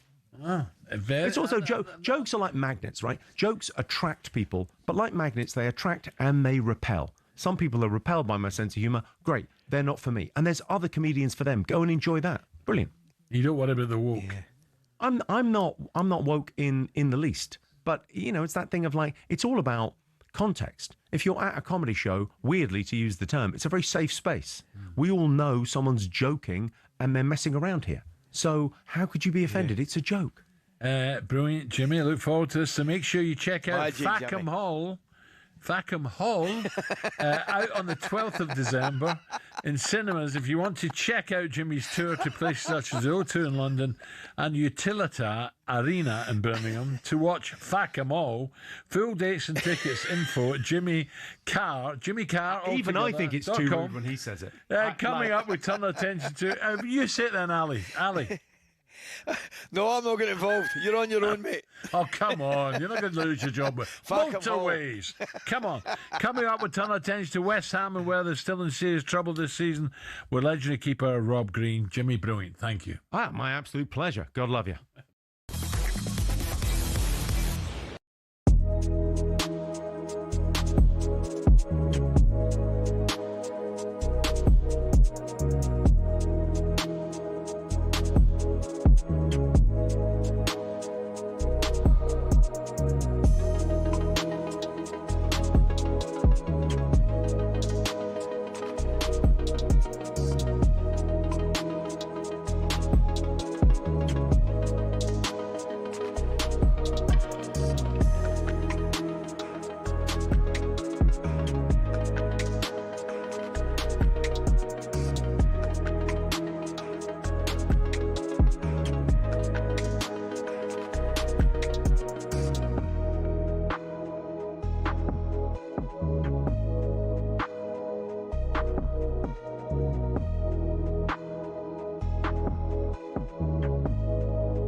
When you think about famous F1 circuits, the likes of Silverstone, Monza, Monaco come to mind. One of these is not like the others though. Monaco is just one of a number of street circuits on the calendar, and that number's only set to rise. There's a clear difference between a traditional circuit and a street circuit. One is a purpose-built facility on private land, the other is, as it sounds, a race through the streets of a major city. Monaco is the famous example, twisting and turning through the streets of the Principality with iconic backgrounds and, let's be honest, not a lot of overtaking. But from 2026, there'll be a record 10 street circuits on the calendar. It proves that cash remains king. Each track promoter gives F1 between $20 and $60 million just for the rights to host an F1 race. And when Saudi Arabia pays upwards of $100 million, you can see why it's an attractive prospect for the sport. But is it all positive? Well, the drivers aren't that bothered. If you ask a majority of them, they'll tell you historic circuits at Silverstone, Spa, Monza, Zandvoort, they're the favourites. For the sports organisers, though, it kind of makes sense. In 2025, Monaco had a record 2.3 million strong viewership in the US alone. Meanwhile, for the British Grand Prix several weeks later, 1.5 million tuned in. So while these races may not be rip-roaring, all-out action, thrill rides we want as race fans, people are tuning in even more, and bosses can demand even more cash.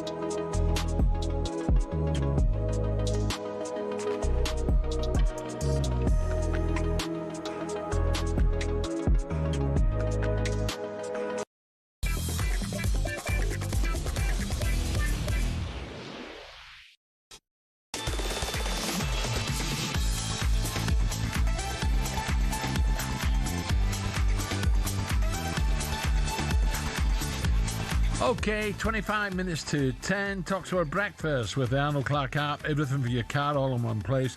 Download today. Ali's with me live from Madrid. Where are you, downtown Madrid, Ali? No, just in the hotel, pal. We're not Near far the from the Bernabeu. Not far from the stadium at all. By the way, I was going to say to you, have you been there since it's been done up? No. Long time ago. Oh, my goodness. My goodness, mate. It's brilliant. Sensational. Do you know, I don't know Madrid. They say it's a beautiful city.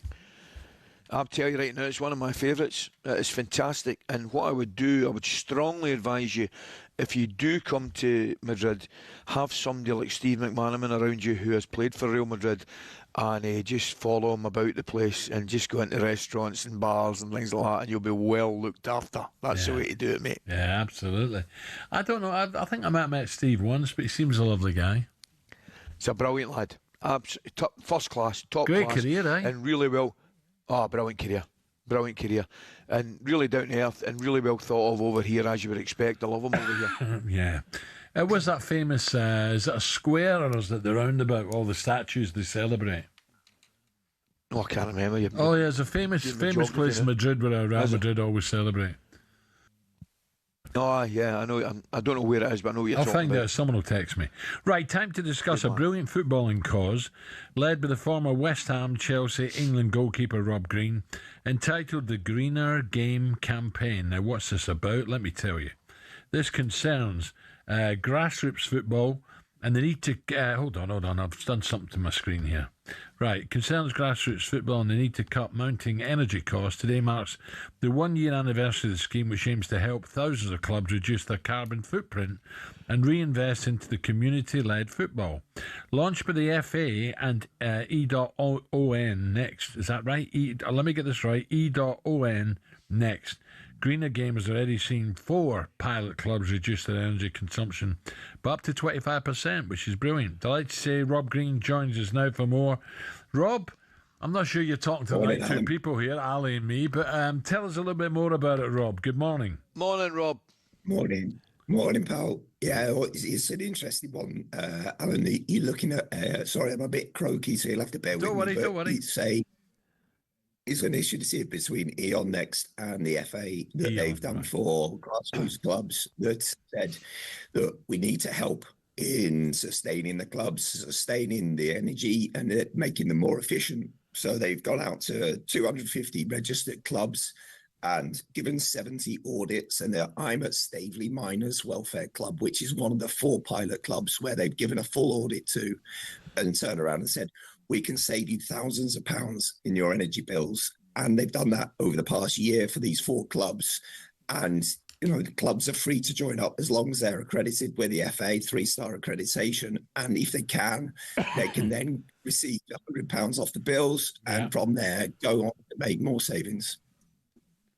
Rob, I was at just how important. I was at Brackley falling off on Monday night at the game against Burton, and I was just going to ask you, and I could see it myself on Monday night, just how important grassroots football and clubs are to the community. They're just so important.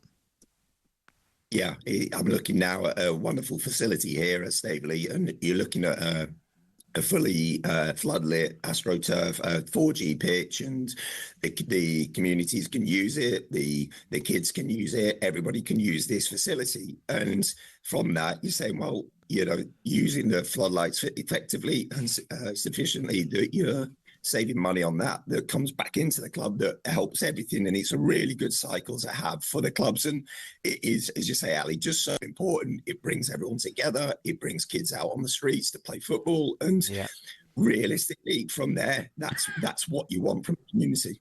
And Rob, the type of clubs you're talking about there, the starting clubs, they're the ones that need the income, the extra income. Any penny they can save is a huge bonus. Yeah, and you're looking at, it may just be something really simple, by changing light bulbs to more efficient ones, to solar panels or more efficient floodlights and that sort of stuff. Problem is, Rob, someone's got to do it. And, there's so much cost savings, cost cuttings lower down the divisions that, who's going to do it? It's always a catch-22, isn't it? Well, yeah, and this is what it's addressing. It's saying, we're going to do it for you. We're going to address these issues, and if we can do that, then you know what, you can put the money back into your club. Yeah. One of the Rob, I'm reading it, mate, and it says here. I'm just reading it here. It says this Wednesday that marks the 1 year anniversary of the scheme, and it's obviously helped thousands of grassroots clubs cut costs, reduce the carbon footprint, and reinvest in the community-led football. Is this something that the vast majority of communities have taken on board? There's 250 that have done it, that have registered, and you're looking at the ones who are affiliated or accredited with the FA can do it, the 3-star accreditation. So there's thousands across the country, across England, that can do it. And over 5 years, they're trying to invest 1.5 million into the clubs. So, it's there for the taking. Get using it. Yeah. Well, that's it, Rob. It's persuading. Some of the bigger clubs. Look, I know they might think that a chairman and owner might have more important things to worry about. Do I fund the academy anymore? Do I get a women's team in? Do I do this, do that? There's a big list of things that they've got to go down the list one by one. But at the end of the day, you're doing them a favour. It's good for the environment, and you're saving them money. They've got to get that in their head. Well, everyone loves to save money, whether you're Manchester United or whether you're down on the grassroots level. Everyone wants to save a pound, or everyone wants to put it back into the club. Yeah. So it's there. People have just got to use it. Rob, what about, just let me touch on West Ham now. I look at the table and it's beginning to worry me, West Ham now. I'm wondering, are they going to be, look, it's early days yet, we're coming up to Christmas, but at the same time, I'm worried if they're going to be sucked into a real fight, or are they already in a real fight? They're in it already, Alan. Yeah, they're in it already, unfortunately. They know it, and I think Callum Wilson will be key, keeping him fit. Can he play 3 games a week? Probably not. But if he stays fit and he helps Jared Bowen up front, they've got a chance. Yeah. If he doesn't, I'm not sure whether they can. I'm with you, mate. I saw them at the weekend. I thought they had a good performance at the weekend. Probably a little bit unlucky with that goal standing, and another occasion that equaliser goal might have disallowed. But I'm with you, mate. I just think Bowen and Callum Wilson in particular are so important to them. Yeah, they need those two on the pitch at the same time, and they weren't until they scored. And you saw the difference that they made against Brighton. When they're on the pitch together, they're a threat to anyone. If there's just one of them, they're just ploughing on their own. And it's such a tough ask for them to get up the pitch and score. So 2 of them on the pitch for West Ham is key. Yeah. Rob, just on goalkeepers, I was going to talk about Sanchez, but I'm just thinking I'd rather ask you this about goalkeepers now. It's not all about coming for crosses. It's not all about making great saves now. There's so much more to a goalkeeper. Is that a good thing or a bad thing, Rob? Oh, I wouldn't have been a goalkeeper now. That's for sure. He's so hard. And asking the guys to do everything they do and then still judging them by making mistakes, because it's so many different facets to it now. Yeah. And they're asking them to say, oh, invite the press. You're like, well, that's an inherent risk. It's so tough, and I think that it's getting harder and harder. Yeah, absolutely. Rob, listen, this initiative is brilliant. Keep it going. I think it's a great idea. Any small clubs interested should contact you. Thank you very much, and good luck with that. Thanks, Rob. All the best, mate. Cheers, guys. Rob Green there. Ali, do you know what I mean? Just before we break, Ali, that maybe I'm old school, a dinosaur. For me, a keeper's about commanding the box, come and punch the ball, and make great saves. That's what goalkeeper's all about. Not Beckenbauer at the back. No, 100%. You need your goalkeeper to stand up, make good saves.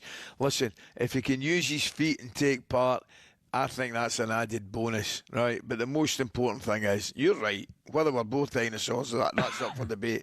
Probably the answer to that is yes. But the most important job for a goalkeeper is keep the ball out of the net. Quite simple. Yeah. Okay. Right, Rob Green, thank you. Coming up 10:15, we're talking talkSPORT darts in a moment. You're asking me who my GOAT is? There's only one answer. Dean Saunders. Dean Saunders. Dean In the 2020s, Dean Saunders, he was talkSPORT darts. I mean, he was more than that. Shall we begin? I remember having 3 separate pairs of Air Saunders. Let's begin.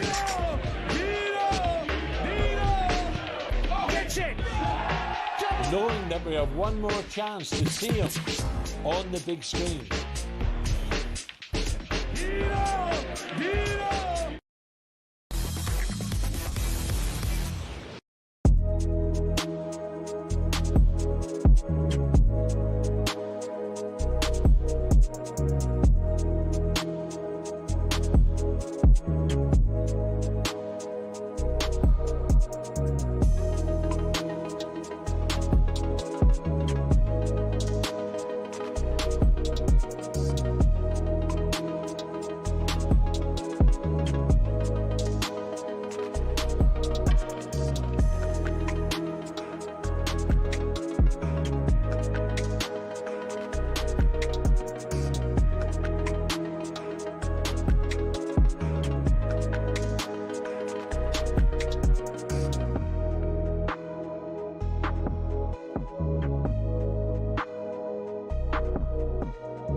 So, we are almost ready to go. Ian Danter here in the commentary box. It is all about whether Dean Saunders can retain the talkSPORT World Championship.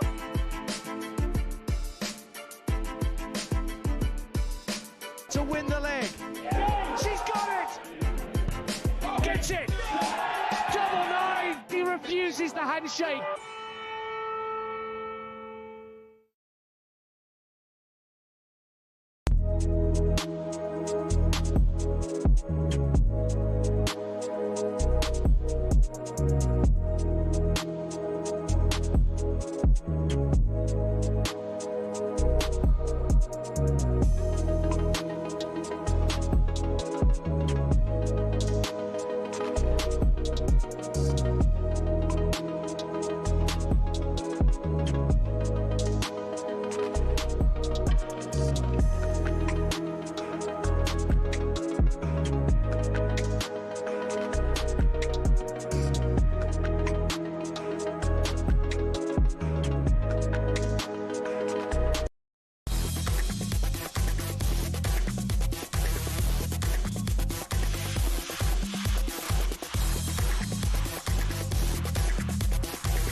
Okay, here we go. This is talkSPORT Breakfast 9:49. Alan and Ally with you this morning. The World Darts Championship gets underway tomorrow, but before that, some of our top talkSPORT talent will take to the hockey for the third annual talkSPORT Quick Fit Darts Trophy. Join Hawksby and Jacobs this afternoon on your smart TV or the talkSPORT YouTube channel from 1 p.m.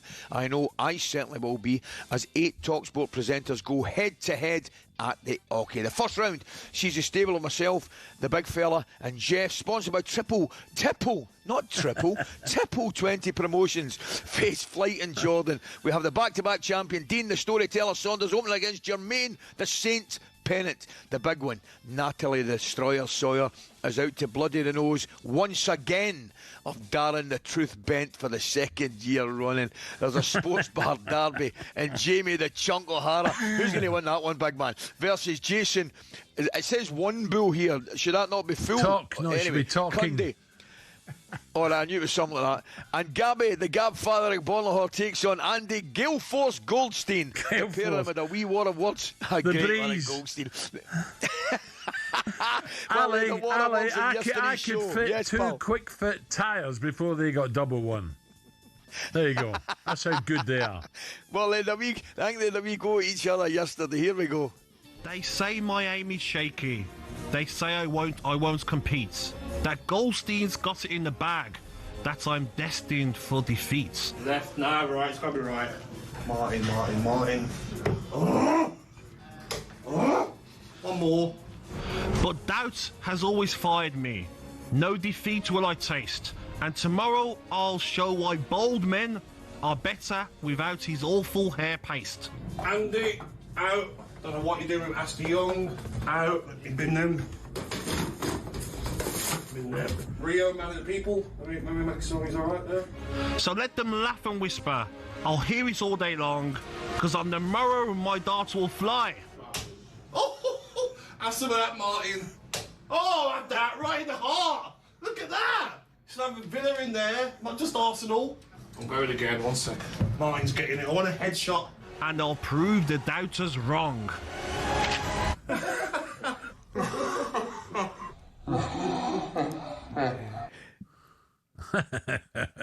Has Goldstein got the wrong sport? He's dressed up as if he's going to go, well, one round with someone. He's going to get a bashing. John is now to reveal whether he's ever seen a more pathetic series of trash talk during his entire 50 years in the sport. Legendary referee and caller of today's event, Russ the Voice Bray. Russ, morning. Good morning, Al. Good morning, Russ. Oh, dear, these clowns. Well, no, I shouldn't say that. It's a bit of fun. And Dino, Dino deserves to be the reigning champion last two. But the rest are just a waste of space. Well, I've seen that. I didn't know. It's funny. I was up here the other day. I was just saying to you earlier on, and Benny and Andy Goldstein was in the green room there throwing their art out and having a bit of fun. And it's the pressure. You know, when you get that massive crowd at the sports bar, Moortown Bell, you know, they just go to jelly. The thing is, listen, the big one, I don't care what MD says. Rush, the big one for me today, the Destroyer, Natalie the Destroyer Sawyer. If she beats Benty for the second year running, I think she takes Benty home and sticks her on her mantelpiece. That's it. That's got to happen. Don't you really hope that happens? Do you know what I mean? Yes. You really want to. Tell me he's been secretly practicing at home. The chunk, O'Hara, has been secretly practicing. Really? Yeah. That's interesting. Yeah. So we'll see how well he does. I've got a couple of things to do today, but I'm going to try and get in there just for the latter stages. Well, it's 10 minutes a game.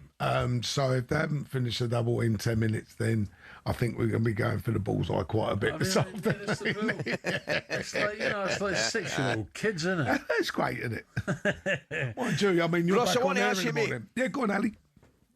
I was going to say to you, mate, young kid up my way. From Renfrew, young lad, Mitchell Laurie, 15 years of age. Tremendous. Some brilliant. They tell me this kid's, obviously look like as a man. It's brilliant. But you look at the youngsters coming into the game now because of people that look littler. And this kid, Mitchell Laurie, he's a real deal, mate. Not half. I'll tell you what. I was watching him in at the lakeside there, and he's got attitude. Has he? He's got a bit about him. He's got a bit of blue nose. He's got to be one of Ali's mine. And obviously the other thing is he can throw a dart. You know, the kid, he got to the final in what is predominantly a men's championship, and he's a kid of 15. Littler got to the PDC one at 16. The kid's got everything there. He really has. So, Ali, this will interest you because I know you're interested in this kid, Mitchell. I asked Russ earlier about, is there plenty of youngsters coming through? In Soho, which is not far from Newmarket, say, Russ has got his own academy there. And tell us again, when you first started, you had how many people? 50? Well, when you first go there, you got 11, 12 kids there on a Saturday morning. Now they, you can't get in there. You can't get in. No, you can't get in. I mean, there's a waiting list because this is what has happened to the academies. Wow. The kids now, all over the country, in their different academies, way up north, up in Scotland as well, and way up there, these academies are full. They've seen what Littler can do. They've seen what you don't have to be a scaff like I was or a bricklayer or going out there. You can play darts, which is a great fun thing to do. And reap the rewards, and the rewards are there now, and that's even at that early age. So the kids see that early doors. Well, we got the pantomime. It's been remarkable. I've got to say, Al, it's been absolutely remarkable, mate. Absolutely remarkable. The marketing of the sport itself for us has just gone through the roof. And I'll tell you right now, mate. See, over that Christmas period, me and the kids, we're sitting on the couch. We're up dancing. Da, da, da, da, da. It's just brilliant. The whole thing's tremendous. It really is. It's a Christmas party. Well, it's a party at the end of the year, obviously, but it's totally a Christmas party. It's at the right time. It's the right tournament with the right people in it. It just makes such good viewing. And the big one at Ali Pali, forget it. Can't get a ticket. No. You just cannot get it. That was sold out months ago. That's brilliant. Months ago. It really is brilliant. It's the second biggest watched sport on. And do you know what? I hope Barry doesn't change it. I hope he keeps it at Ali Pali. I know what you're saying. The Lakeside Championship they're the organisers. They're the organisation. PDC's a business, and if Barry can get £2 million for the winner, he'll take it wherever it needs to go. I am sure, because as I say, look at the business side. He'll want to make sure that the players, pockets are full, and they can feed the family, because that's his way of thinking. It would be a shame to move it. It would be a shame to take it somewhere else. But as I say, life. Well, I'll see you later on. I've got to pop in and see this today. Ali, you're going to miss it. You're in Madrid. I'll miss it. I'm in Madrid. Don't you take any nonsense from me, dear Rush. Get ripped in about them, mate. I'll be up there, Ali. whatsoever. No, I won't be. I won't say nothing. Enjoy the game tonight, Ali. Have a wee glass of Rioja for me. I'll see you later. Thank you. Take care. Join H&J this afternoon on your smart TV or the talkSPORT YouTube channel from 1 o'clock as 8 talkSPORT presenters go head-to-head at the hockey and talkSPORT's Quick Fit Darts Trophy. Remember, the elite action, oh dear, gets underway tomorrow. Listen to the World's Darts Championship in the talkSPORT app right up until the final on January the 3rd. Plus, subscribe to the talkSPORT's Darts YouTube channel to be on target with all the latest news, exclusive interviews with the biggest names in the game. Don't miss it. It's 2 minutes to 10. Speak to you tomorrow from 6. The talkSPORT Darts Trophy with QuickFit. Hit the bullseye. An MOT pass with no advisories. Drive away happy every time.